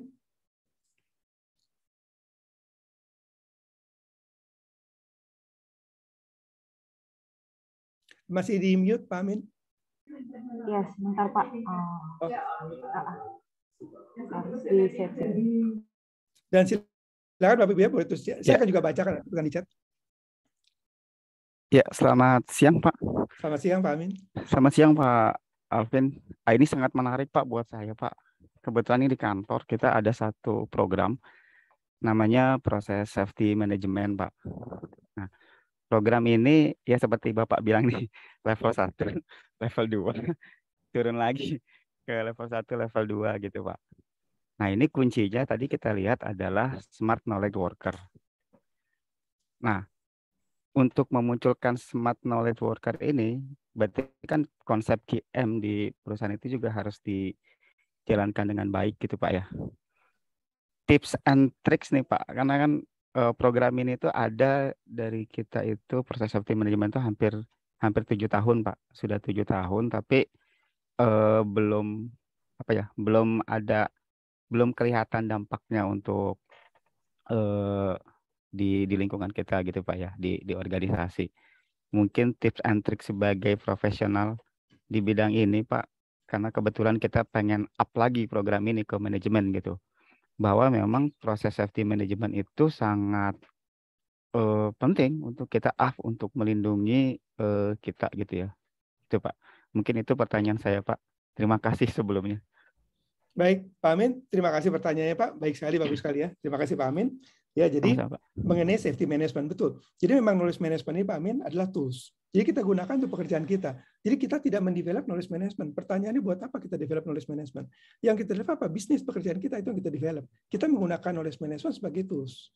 Nah, banyak organisasi yang mereka berpikir bahwa KM itu tujuan. Bukan. KM itu bukan tujuan. Apa tujuannya? Bisnis. Dalam organisasi bisnis, tujuannya hanya bisnis. Kalau kita buat tujuan yang lain, itu akan dipertanyakan mengapa Anda buat tujuan yang lain. Kira-kira gitu kan? Nah, kalau kita bicara safety management, kita bicara bagaimana membangun ya keamanan, kenyamanan dalam proses kerja di perusahaan. Itu yang kita akan lakukan. Nah, kita bisa menggunakan KM ini sebagai sebuah tools. Kalau kita bicara tahapan yang dibuat oleh EPQC sudah tepat. Ini tahapannya seperti ini. Ya, kita berikan awareness, kemudian kita develop semua kegiatannya, jadikan standar di perusahaan, kemudian kita optimize, dan kemudian kita innovate. Nah, apa yang kurang dari sini? Yang pertama adalah melibatkan setiap orang. Jangan sampai kegiatan ini menjadi bagian dari kegiatan beberapa orang. Bapak dan Ibu, strategi itu, sehebat apapun strategi itu hanya berhasil kalau apa? Kalau strategi itu didukung oleh karyawan. Kalau dia nggak didukung, nggak akan jalan. Strategi itu berhasil bukan karena strateginya hebat. Saya bisa buat strategi yang hebat, tapi nggak didukung, nggak akan jalan. Pak Amin buat strategi sederhana misalnya, tapi semua mendukung, ya akan jalan. Nah, karena itu mengapa melibatkan orang. Nanti di bagian akhir, saya akan cerita ada satu komponen yang penting. Apa yang penting sekali yang kita harus lakukan? Yang penting di sini, itu culture. Budaya. Kok people banget? Karena di organisasi yang kerja hanya people. Nggak ada makhluk lain ya. Kalau kita, tapi kan kita punya teknologi. Betul, kita punya teknologi yang digunakan oleh orang. Kita kan punya sistem. Betul, kita punya sistem yang digunakan oleh orang. Kita punya proses yang dioperasikan oleh orang. Kita punya mesin yang dioperasikan oleh orang. Pada akhirnya kemampuan. Banyak organisasi mengatakan begini, Pak, ini Bapak mengatakan seperti ini, tapi kan ada kesenjangan Pak pada resource. Karena kita nggak punya resource banyak mereka. Bapak dan Ibu, Organisasi yang berhasil bukan organisasi yang punya resource yang banyak, tapi organisasi yang punya pengetahuan bagaimana mengelola resource. Buktinya apa? Coba kita lihat negara yang paling kaya di ASEAN, negara mana? Ya, siapa investor asing terbesar Indonesia 8 tahun terakhir, dari tahun 2015 sampai hari ini? Investor asing terbesar di Indonesia adalah Singapura. Kok bisa ya? Karena banyak uang. Dan Singapura investor asing terbesar bukan Indonesia kan? Di Myanmar juga terbesar. Oke, sekarang pertanyaan. Di dunia, siapa investor asing terbesar di dunia? China. Pertanyaannya, negara mana yang merupakan investor asing terbesar di China? Jawabannya kembali Singapura. Bayangkan, negara sekecil itu bisa menjadi investor asing terbesar di Indonesia, di Myanmar, di China, di banyak negara. Kita nggak bicara resource kan? Kalau kita bicara resource, apa Singapura miliki? Dia punya bahan tambang apa? Tapi kita bicara mengenai kemampuan dalam mengelola. Nah, disinilah kemudian peran dari people sangat penting. Inovasi hanya bisa dilakukan oleh orang. Only people can innovate. Kemudian juga sama dengan kita bicara pengetahuan, orang miliki. Nah, jadi Pak Amir yang saya sampaikan pertama adalah kegiatan ini kalau kita mau berhasil harus menjadi kegiatan dari banyak orang. Itu yang pertama. Itulah knowledge worker. Dan orang ini harus knowledge worker, bukan sekedar orangnya banyak. Kalau kita bicara orangnya banyak negara dunia ini yang penduduknya banyak, tapi nggak kaya negaranya. Ya kita bicara mengenai banyak orang yang merupakan knowledge worker. Itu yang pertama. Yang kedua, bangun budaya. Mengapa bangun budaya? Karena kita bicara mengenai orang. Satu orang namanya kebiasaan, banyak orang namanya budaya. Satu orang di perusahaan punya kebiasaan, banyak orang di perusahaan namanya budaya perusahaan. Nah, mungkin sementara itu Pak Amin, saya jawab dulu, nanti kita akan masuk ke bagian knowledge. Ya, Pak Amin, silakan Pak. Pak, sorry Pak, sebentar sedikit lagi Pak. Saya merasa ada masuk dalam sebuah trap gitu Pak ya, dalam sebuah jebakan nih. Ketika kita ingin membangun budaya, kita kepentok oleh knowledge worker. Ketika kita ingin membangun knowledge worker, maka budaya dari perusahaan kita itu kadang-kadang jadi kayak muter sih, kita nggak bisa keluar out of the box-nya gitu Pak. Itu yang apa ya, saya bahasanya bagaimana ya gitu, agak kayak terjebak di situ ya, makanya nggak bisa naik levelnya gitu Pak. Ya, baik, terima kasih Pak Amin. Jadi memang kalau itu kita bisa gunakan model yang umum itu apa, waktu kita buat dalam skala yang kecil. Mengapa kita, Pak Amin pertanyaannya Bapak Ibu semuanya ya, mengapa kita buat komunitas praktisi? Mengapa kita nggak langsung implement aja di perusahaan? Mengapa kita buat proses praktisi? Supaya kita bisa kelola dalam bentuk yang kecil kan? Kenapa kita buat akuarium? Kenapa kita buat di lautan? Ya karena kalau kita mau contoh misalnya ada binatang yang terancam punah, kenapa nggak lepas di hutan? Ya punah dia langsung. Kita masukkan dulu di sangkar supaya dia berkembang, supaya dia sehat. Nanti udah berkembang dia sehat, ya kita hutankan kembali. Bukan dalam keadaan sakit dia sendirian lepas di hutan, ya mati dia. Nah sama dengan perusahaan, Bapak Ibu, mengapa kita buat komunitas praktisi? Kan kita bikin kecil dulu. Nanti begitu dia kuat, dia akan membesar. Jadi itu, Bapak Ibu, nah itulah kemudian kita paham, itulah gunanya komunitas praktisi. Bukan karena tetangga sebelah bikin COP, kita bikin COP, kenapa? Karena nggak tren Pak, sekarang sedang buat COP. Bukan itu tujuan kita buat COP, bukan karena sedang tren. Karena kita akan mengimplement sebuah inisiatif yang besar dan kita butuh sebuah inkubator.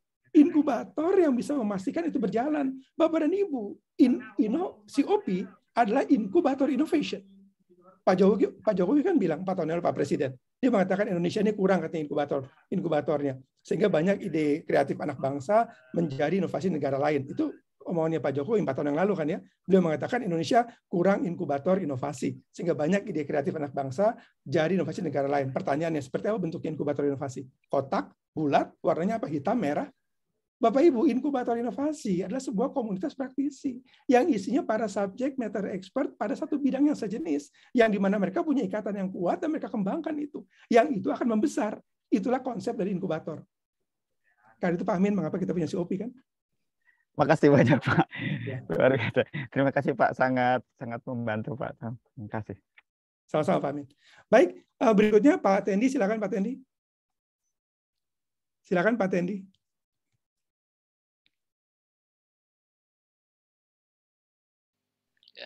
Terima kasih Pak Alvin.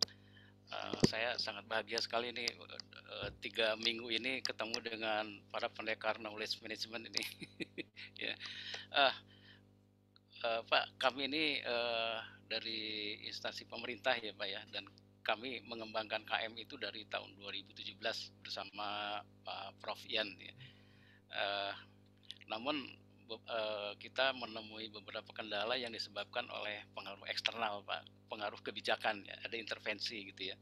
Jadi manakala kami masuk dalam level 1, mau di level 2 sudah, pas pada saat level 3 kita ada berubah pola bisnis, ya pola bisnis dari arah organisasi. Kemudian kita mulai lagi Pak dari nol lagi, kedua, ketiga berubah lagi Pak, gitu. Nah, yang ingin saya tanyakan itu bagaimana strategi kami apa ya supaya perubahan organisasi apapun kami tidak perlu merubah pola dari pengembangan pengelolaan dari KM ini Pak. Namun catatan yang paling penting yang saya dapat itu adalah bahwa KM ini harus didukung oleh pimpinan yang enabler, setuju Pak ya? Gitu. Kemudian salah satunya lagi itu adalah KM ini akan berhasil manakala dirasakan oleh karyawan, pegawai lah, ya, gitu. Jadi contohnya adalah pada saat kami berada dalam posisi research and development, arahnya lead bank gitu Pak ya. Kemudian kita berubah menjadi BLU, Badan Layanan Umum, di mana pada Badan Layanan Umum itu adalah harus ada target rupiah yang harus kami terima, kami cari ya. Kemudian dari situ kan masuk ke dalam KPI dari masing-masing karyawan. Mungkin itu Pak, mohon pencerahannya. Terima kasih. Baik, terima kasih Pak Tendi. Baik sekali Pak. Jadi betul Pak bahwa ini sering terjadi ya. Contoh misalnya kami membantu implementasi KM kan di Pupuk Indonesia, ada Petrokimia Gresik, ada Pusri. Dulu mereka masing-masing Pak. Sekarang bergabung dalam satu holding namanya Pupuk Indonesia. Nah, kemudian di sana mereka buat yang namanya komitmen bersama direksi, dibuat di sana. Kemudian sama dengan Pelindo.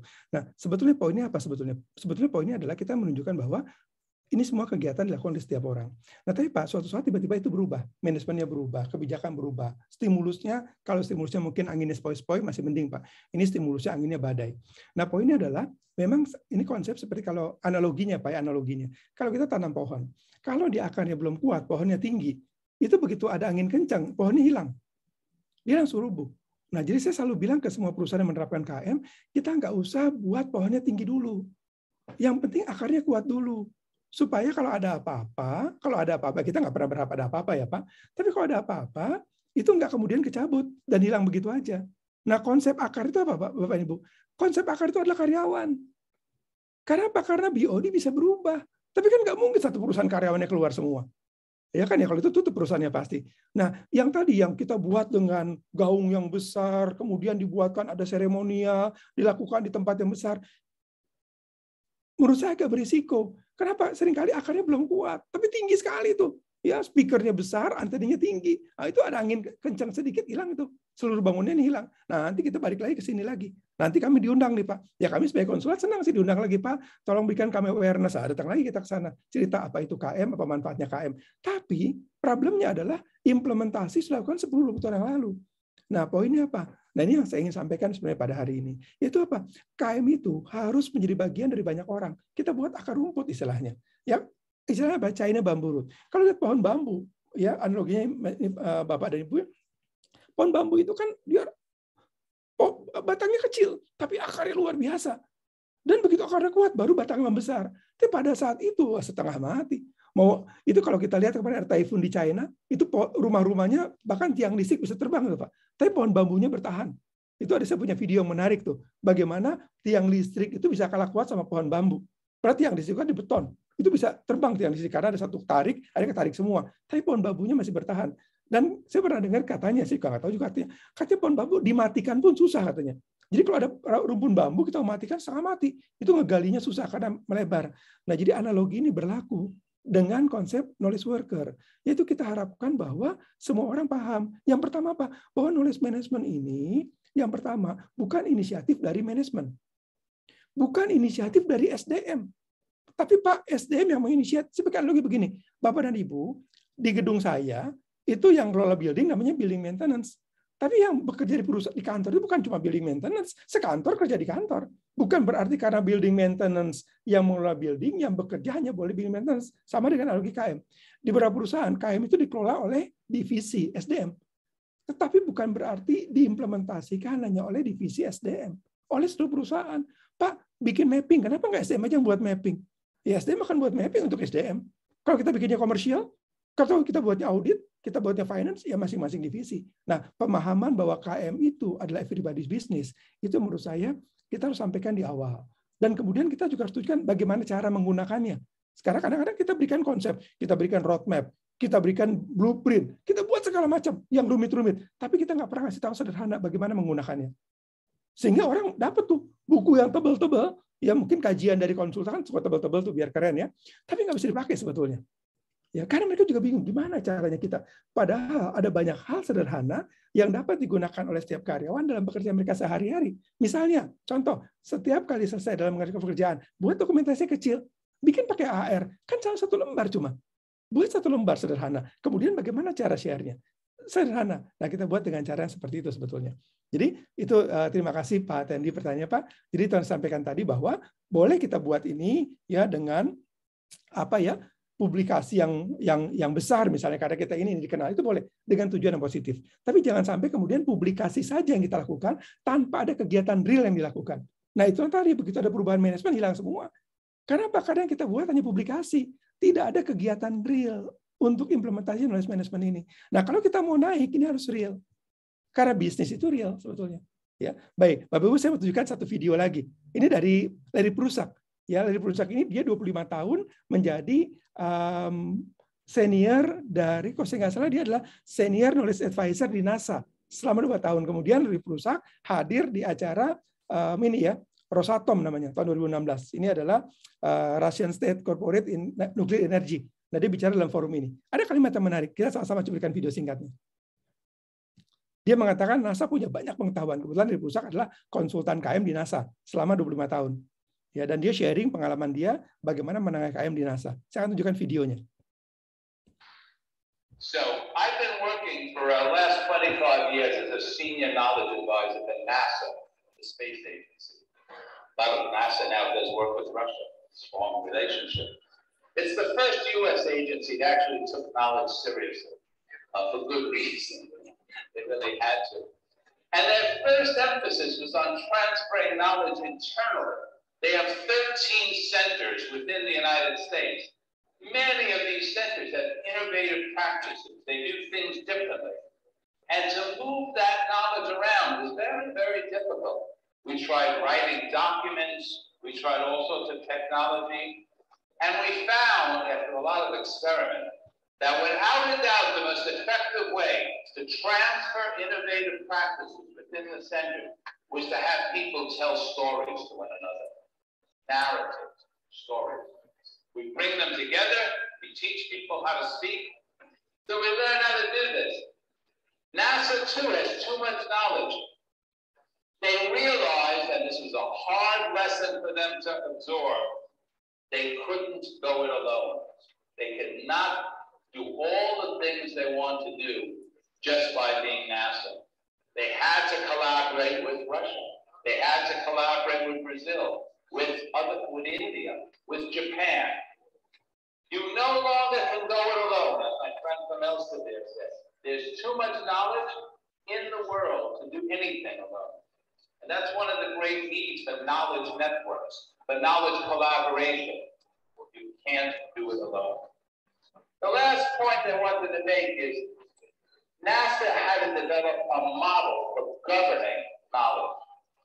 Knowledge is not self-governing. If you don't have roles, if you don't have assignments, if you don't have accountability or measurements of how successful you are, it's not going to work. It's like raising children. If you think you can raise children and not give them rules or some sort of governance, you really are out of your mind. And the same thing with organizations. So we tried to set up a federal model, a federalist model in governing knowledge of NASA. We have a central office in Washington, but each of the 13 centers has their own chief knowledge officer. And they run it together in a federal model, meeting a few times a year, discussing common issues, rather than a central type of management structure. Jadi, poin yang saya sampaikan adalah Bapak dan Ibu, lihat sampaikan dari Prusak. Dia mengatakan bahwa NASA kesulitan bagaimana mengkolaborasikan. Dan bagaimana caranya? Storytelling. Cukup dengan ngobrol, dengan cerita. Nah, ini yang seringkali pertanyaan, Pak, kok KM cuma cerita sih? Seolah-olah kalau kita mengimplementasikan KM, kita harus buat hal yang baru. Bukan, Bapak dan Ibu. Kalau kita mengimplementasikan KM, kita harus buat hal yang bermanfaat. Bukan hal yang baru. Kalau kita bicara mengenai konsep gambar ini, lihat paling atas, inovasi. Apa inovasi? Inovasi adalah menciptakan titik-titik baru. Apa Bapak Ibu kira-kira titik-titiknya? Manfaat. Kalau saya menciptakan barang baru, proses baru, servis baru, metode baru, semua hal baru, tetapi tidak ada manfaatnya. Apakah itu inovatif? Bukan, itu namanya kurang kerjaan. Ya, kurang kerjaan bikin banyak hal baru yang nggak ada manfaatnya. Nah, ini juga sama dengan analogi. Jadi inovasi adalah menciptakan manfaat baru. Kalau bisa dari apa yang sudah ada. Bukan menciptakan barang-barang baru yang tidak ada manfaatnya. Analogi yang sama berlaku untuk knowledge management. Banyak perusahaan yang berpikir, karena kita menerapkan knowledge management, ayo kita buat yang baru-baru. Apa yang terjadi? Effortnya besar, semua orang repot, dan ujung-ujungnya waktu ditanya apa manfaatnya, kita nggak bisa menyampaikan apa manfaatnya. Kita nggak punya juga ukuran manfaatnya. Sehingga dikatakan, wah Pak, ini mah namanya KM-KM-an. Betul. Ada masak-masakan. Ada rumah-rumahan. Ada mobil-mobilan. Ada KM, ada KM-KM-an. Apa KM-KM-an? KM yang tidak dilakukan dengan tepat. Kita sangat sibuk dengan kegiatannya. Jadi sekali lagi, Bapak dan Ibu, kalau kita bicara knowledge management, sebenarnya kita bicara mengenai apa yang kita kerjakan dalam pekerjaan kita, hanya kita melakukannya melalui pemanfaatan pengetahuan yang kita miliki. Hanya itu saja. Tidak perlu kita mengubah cara kita bekerja, tidak perlu kita punya metode baru, tidak perlu kita buat hal-hal baru yang merepotkan bagi kita, belum tentu ada manfaatnya. Jadi poinnya adalah kembali disampaikan oleh perusahaan bahwa ada banyak hal sederhana. Bahkan di NASA dia mengatakan 25 tahun pengalaman dia di NASA, dia sadar bahwa ternyata kolaborasi bisa dilakukan as simple as melakukan storytelling. Orang bertanya, Pak, itu kan sudah dari zaman dulu. Mengapa kita masih buat baru? Kalau kita sudah punya sesuatu yang bermanfaat dari zaman dulu, mengapa kita buat baru? Nah, muncul pertanyaan, kalau begitu apa manfaatnya kita menerapkan knowledge management? Manfaatnya adalah apa? Supaya apa yang bagus yang pernah kita miliki itu dapat dilakukan secara konsisten dan sistematik. Itu jawabannya. Artinya bukan berarti perusahaan kalau dia belum menerapkan knowledge management, dia tidak punya hal yang bagus. Bukan. Tetapi seringkali hal yang bagus itu tidak dilakukan secara konsisten dan sistematik. Nah, dengan kita punya knowledge management, kita bisa mengidentify mana yang bagus-bagus itu dan kita lakukan dengan konsisten dan sistematik. Saya pernah buat masakan yang enak. Nah, sekarang bukan lagi pernah, tapi tiap kali masak, masakan saya enak. Saya pernah loh membuat pekerjaan yang bagus. Nah, sekarang setiap kali saya kerja hasilnya bagus. Jadi bukan lagi pernah, tapi standar. Nah, Bapak dan Ibu, itulah nomor 3, standar. Inilah yang kita optimize. Inilah inovasi yang kita hasilkan. Nah, sayangnya di EPQC, mereka tidak membuatkan definisi itu. Sehingga kita berpikir, ini adalah tangga yang pasti jalan. Tidak, Bapak dan Ibu. Kenyataannya 1-2, 1-2, 1-2, sampai puluhan tahun 1-2. Dan banyak yang seperti itu. Ya, pengalaman kami 17 tahun, banyak yang seperti itu. Nah, poinnya adalah, ini bukan sebuah proses yang sequence pasti kita cari, bukan. Hanya dengan melibatkan banyak orang. Karena itu mengapa kita butuh knowledge worker. Kita butuh libatkan semua orang dalam kegiatan ini. Jangan jadikan kegiatan satu orang.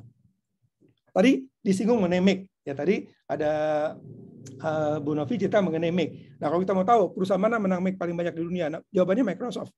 Microsoft menang make award 18 kali selama 18 tahun. Dalam bahasa lain, nggak pernah kalah. Ya, kalau make kan ada Indonesia, ada Asia. Tapi kalau kita bicara make world, yang paling sering menang make world, perusahaannya adalah Microsoft. Ya, dan saat ini Bapak Ibu, Microsoft adalah satu dari 4 perusahaan yang valuasinya di atas $2 triliun. Atau di atas 30 triliun. Nah, itu menjelaskan kan bahwa knowledge management di Microsoft bermanfaat. Buktinya apa? Ya, buktinya perusahaannya harganya di atas 30.000 triliun. Kira-kira begitu. Ya, tidak banyak perusahaan yang valuasinya di atas $2 triliun. Saat ini hanya 4 perusahaan. Dan Microsoft nomor 3 dari 4 itu. Ya, di bawahnya ada Alphabet, pemilik Google. Ya, tapi Microsoft nomor 3 dari 4 perusahaan valuasi terbesar di dunia. Dan brand termahal di dunia, Microsoft juga nomor 3. Di Microsoft perusahaan nomor 3 brand paling mahal di dunia, nomor 3 valuasi terbesar di dunia. Dan perusahaan nomor 3 juga dengan profit terbesar di dunia. Nah, saya akan tunjukkan video berikut, Jane Clomone. Jane Clomone adalah Chief Knowledge Officer dari Microsoft. Jadi Jane Clomone adalah orang yang bukan menerapkan ya, tapi mengkoordinir kegiatan knowledge management di Microsoft. Nah, mari kita lihat bagaimana cara Microsoft menang Make Award 18 kali berturut-turut, apa yang dia lakukan, dan manfaat apa yang didapatkan dari keikutsertaan dalam, atau maksud gini, manfaat apa yang didapatkan oleh Microsoft dari knowledge management ini, dan bagaimana cara mereka mendapatkannya. Baik, saya saksikan videonya dari Jen Glomone. Dia adalah CKO atau Chief Knowledge Officer dari Microsoft. Last year, Microsoft was awarded for the 18 times the most admired knowledge enterprise. And yeah, we're proud of this because it's always good to be awarded something. But more importantly, is that this has been part of a very long-term commitment that we've made to sharing knowledge inside the company. And the MAKE organization that does that survey is completely independent. They actually relate financial performance. And you can see that if you look at the total return of shareholder value or the return on asset compared to the peers of the industry is fascinating. So there is a direct correlation between leadership, knowledge sharing, enterprises or government, and the financial outcome. Ya, ini poinnya. Jadi Microsoft membuat link langsung antar kegiatan KM dengan financial outcome. Apa yang mereka lakukan? Ini Bapak Ibu. Pertama, komitmen jangka panjang. Jadi nggak bisa KM ini dilakukan hanya setahun, 2 tahun. KM itu Bapak dan Ibu ada tanggal dimulainya, tapi tidak ada tanggal berakhirnya.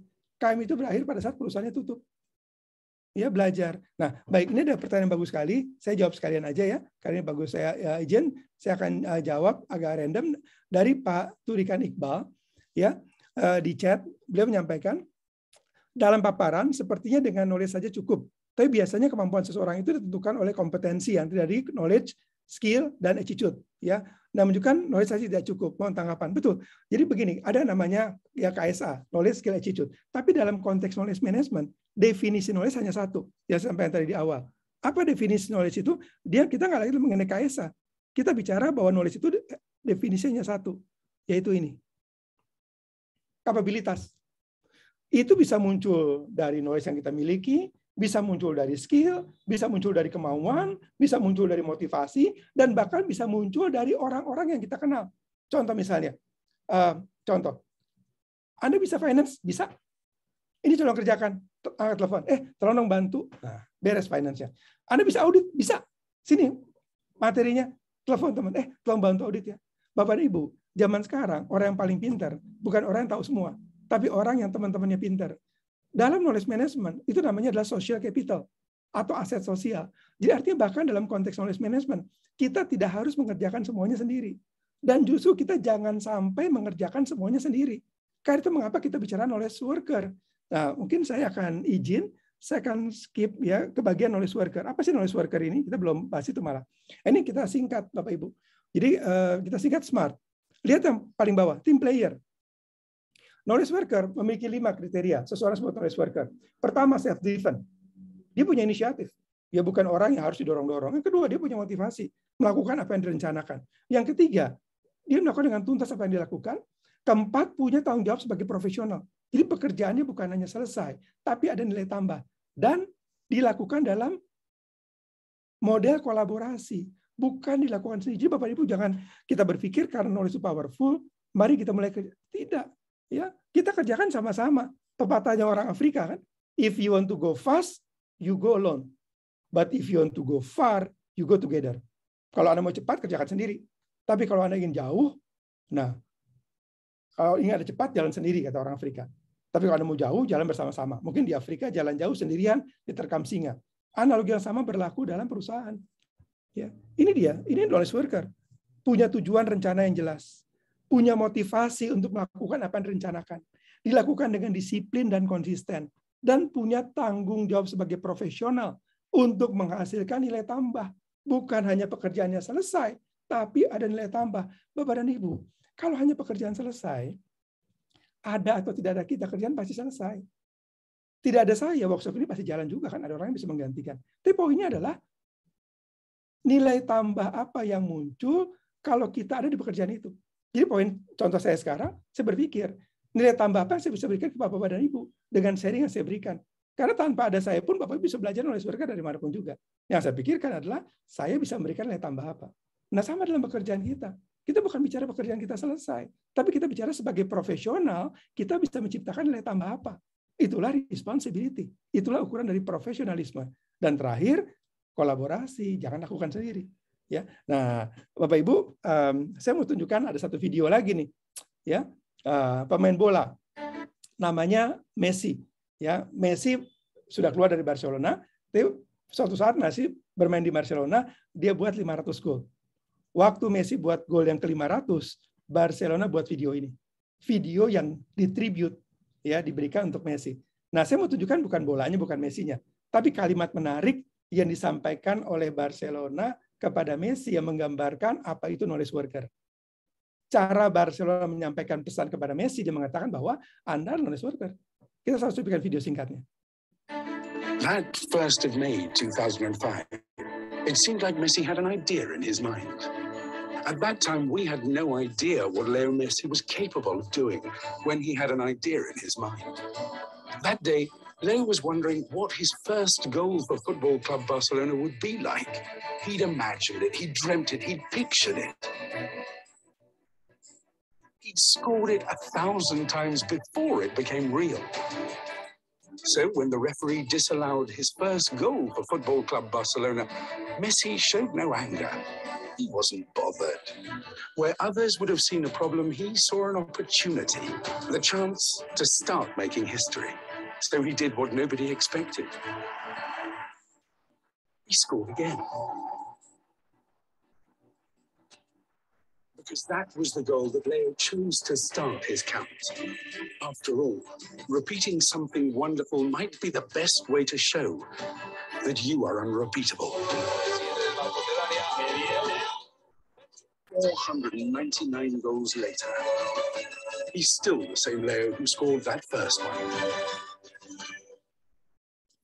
Kalimatnya Bapak dan Ibu, ini kalimatnya. Repeating something wonderful is the best way to show that you are unrepeatable. Ini kalau terjemahan bebas kurang lebih artinya adalah mengulang sesuatu yang hebat adalah cara yang hebat untuk menyatakan Anda orang yang hebat. Jadi Bapak dan Ibu, mengapa kita menerapkan knowledge management? Mengapa kita butuh knowledge worker? Bukan karena kita ingin membuat hal yang hebat, tapi kita ingin membuat supaya hal yang hebat itu menjadi standar. Jadi yang hebat itu Bapak Ibu bukan bisa membuat hal yang hebat, tapi bisa mengulang itu secara konsisten. Yang hebat itu bukan koki yang bisa buat masakan enak, tetapi yang setiap kali dia masak, masakannya pasti enak. Dokter yang hebat itu bukan dokter yang pernah menyembuhkan pasien, tapi semua pasien yang datang pasti sembuh. Nah, itulah mengapa kita menggunakan knowledge management. Mengapa kita mengembangkan knowledge worker. Baik Bapak Ibu, sepertinya waktu saya udah habis ya. Mungkin saya izin, ini sebagai penutup, saya cepat sekali ya, saya baru lihat 4:30 ternyata, pantas saya diingatkan. Baik, mungkin sebagai penutup Bapak dan Ibu, saya izin satu lagi saya mau tampilkan ya. Saya sebentar, saya skip aja ini, saya skip aja ini. Ya ini tadi, kita bicara culture. Jadi kita bicara komponen KM ada people, proses, teknologi. Nah di sini ada culture di tengah-tengah sini. Ya ini culture-nya. Nah saya akan bicara mengenai culture. Ini ada sharing saya terakhir mengenai culture. Bagaimana kita membangun budaya. Nah saya akan tunjukkan Bapak Ibu ada satu buku yang menarik. Karangan Peter Drucker. Judulnya Culture is Strategy for Breakfast. Atau budaya itu kalau kita pakai terjemahan bebas ya. Kurang lebih artinya adalah budaya itu akan menelan strategi mentah-mentah. Dalam bahasa lain, sehebat apapun strategi yang kita miliki, jika budaya organisasi tidak mendukung, tidak akan jalan. Nah, tadi contoh di awal pertanyaan dari, misalnya tadi Pak Amin ya, nah bagaimana membangun budaya safety di perusahaan? Oh, Pak Amin punya strategi yang hebat nih. Nah, itu hanya jalan kalau apa? Kalau organisasi mendukung gitu. Jadi buat dari komunitas kecil-kecil, besar, kemudian semua mendukung, baru jalan. Nah, saya akan tunjukkan satu video. Nah, ini video yang terakhir. Ini saya janji yang terakhir, nggak ada lagi setelah ini. Ya, ini yang terakhir. Nah, saya pilih video dari Jen Glomone yang saya sampaikan tadi, Chief Knowledge Officer dari Microsoft.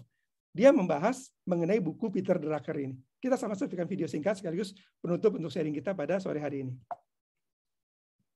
The book I had from Peter Drucker, but I hear that his culture eats strategy for breakfast. Can have the best strategy if you don't put the culture with it. When GM has that unfortunate recall, and the interesting thing is that it was titled cultural failing. They had the process in place. They did not have the culture that was making people share the knowledge.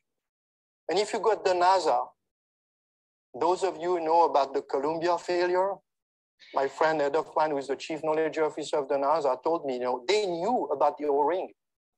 They knew, the engineer knew it would not work. They didn't know who to tell. And people lost their lives. So this is why culture is very important. Ya, jadi menarik ya. Ini kebetulan Jen Komuna teman dari Larry Prusak. Nah, Larry Prusak cerita pada saat General Motors menarik ribuan mobil, dia tidak mengatakan engine failure. Dia mengatakan apa? Cultural failure. Budaya yang seharusnya menjamin hal seperti itu tidak terjadi. Waktu NASA, itu bukan Columbia, mungkin dia salah ngomong ya, tapi Challenger. Waktu Challenger meledak, NASA membuat buku putih. Ya kan, Bapak Ibu bisa download tuh, ada buku putih NASA waktu meledak Challenger. Tulisan apa? Kan O-ring tuh, O-ring ada sambungan antar roket namanya O-ring. NASA mengatakan bukan jet failure, bukan rocket failure, bukan O-ring failure, tapi apa? NASA cultural failure. Kegagalan budaya dari NASA. Bapak dan Ibu, kegagalan besar dari organisasi adalah kegagalan budaya. Yang lain kita bisa perbaiki. Strategi salah gampang perbaikinya. Metode sistem salah gampang perbaikinya. Budaya salah itu butuh beberapa generasi memperbaikinya. Dan perusahaan yang hebat adalah perusahaan yang bisa membangun budaya yang hebat. Nah, kalau kita bicara knowledge worker, Bapak dan Ibu, apa yang mau dibangun sebetulnya? Kita akan bangun budaya. Budaya dari orang-orang yang secara konsisten mereka gunakan dan mereka kembangkan pengetahuannya. Mungkin itu dapat saya sampaikan, Bapak Ibu. Terima kasih banyak untuk partisipasinya. Mohon maaf, waktunya agak lewat sedikit. Ya, demikian dapat saya sampaikan. Sekali lagi terima kasih banyak partisipasinya. Akhir kata dari saya. Mohon maaf jika ada kesalahan. Terima kasih. Wabillahi taufiq wal hidayah. Assalamualaikum warahmatullahi wabarakatuh. Iya. Waalaikumsalam Pak Alvin. Terima kasih atas materinya yang sangat luar biasa. Mungkin ada banyak yang belum sempat untuk diflorkan. Nanti ini akan di-share ya Pak untuk materinya ya. Baik, silakan. Atau kalau mau saya share sekarang aja ya. Di chat ini atau nanti aja atau mau nanti aja Pak. Nanti aja. Oke, baik. Oke. Ya, mungkin ini ada banyak pertanyaan mungkin yang tidak sempat ya Pak terjawab, tapi nggak apa-apa, mungkin nanti bisa terjawab dengan join di sesi-sesi selanjutnya, begitu ya Pak ya. Oke, baik. Iya, mungkin saya menyimpulkan sedikit untuk knowledge worker sendiri itu seperti pertanyaan tadi di awal, itu bukan hanya dilakukan oleh divisi SDM saja, melainkan juga seluruh pihak yang ada di organisasi tadi, karena sebenarnya knowledge itu ada masa expired-nya. Jadi untuk sebagai anggota dari organisasi pun kita harus aware dengan terus mengembangkan diri kita sendiri, dan juga itu bukan soal berapa banyak sesi sharing atau seberapa banyak didokumentasikan, tapi adalah seberapa besar dampak atau manfaatnya itu tadi. Juga yang dijelaskan oleh Pak Alvin tadi, yang ada level 1212 itu mungkin butuh untuk semua pihak untuk bisa sampai ke inovasinya sendiri. Jadi bukan sebuah proses yang secara otomatis akan sampai, melainkan harus ada effort di situnya tadi. Oke, terima kasih Pak atas materi sangat luar biasa. Di sini juga banyak teman-teman yang sangat apresiasi dengan materi hari ini dengan Pak Alvin. Terima kasih banyak Pak Alvin atas waktunya. Semoga kita nanti bisa berkolaborasi lagi di acara yang lebih oke lagi gitu ya Pak. Baik, sebelum kita akhiri, kita akan sesi foto nih Pak untuk dokumentasi. Mungkin Pak Alvin ada request mau di gaya apa Pak gitu? Saya ikut Baucit aja. Oke, baik. Gaya kompeten ya. Gimana? Gini ya? Kompeten, ya oke. Mungkin bisa dibantu teman saya, mungkin ini karena kita ada banyak ya Pak, sudah jam segini tapi masih stay 168 orang, jadi nanti mungkin akan sedikit lama. Bisa ditahan seperti ini ya, teman saya bisa dibantu. Ya, sejumnya ditahan ya rekan-rekan. Baik, silakan ditahan 10 detik ya di hitungan ketiga, nanti akan dibantu teman saya untuk mendokumentasikan, harap bersabar karena ada beberapa layer. Ya, 1, 2, 3. Baik, mohon ditahan sebentar, ditunggu sebentar.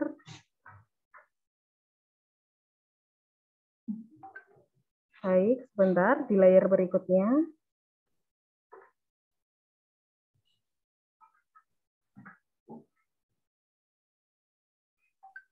Ya, 1 layer lagi, sebentar. Ini ada yang di mobil juga, ini semangat sekali. Baik, sudah selesai Bapak Ibu Kakak sekalian. Terima kasih. Terima kasih Bapak Ibu semuanya. Terima kasih banyak, sampai ketemu lagi. Terima kasih Pak Alvin. Terima kasih. Terima kasih Bapak Ibu. Ketemu lagi. Terima kasih. Waalaikumsalam. Waalaikumsalam warahmatullahi wabarakatuh.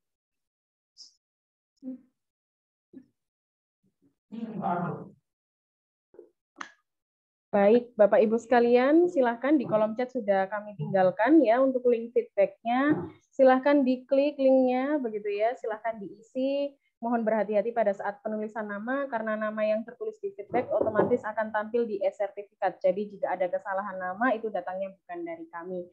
Silakan diisi dan nanti setelah diisi akan sampai ke email Bapak Ibu masing-masing. Apabila sudah mengisi tapi belum sampai ke emailnya, boleh hubungi nomor admin MSI Alpha yang sudah tergabung di grup webinar KM Series yang ada di WhatsApp, begitu ya. Silahkan, terima kasih sekali lagi untuk semua Bapak Ibu Kakak yang sudah mengikuti webinar KM Series hari ini. Terima kasih juga saya sampaikan kepada sahabat Merkuri. Terima kasih Radio Merkuri 96 FM yang sudah support webinar kita hari ini. Sampai bertemu di webinar selanjutnya. Terima kasih. Selamat sore. Assalamualaikum warahmatullahi wabarakatuh.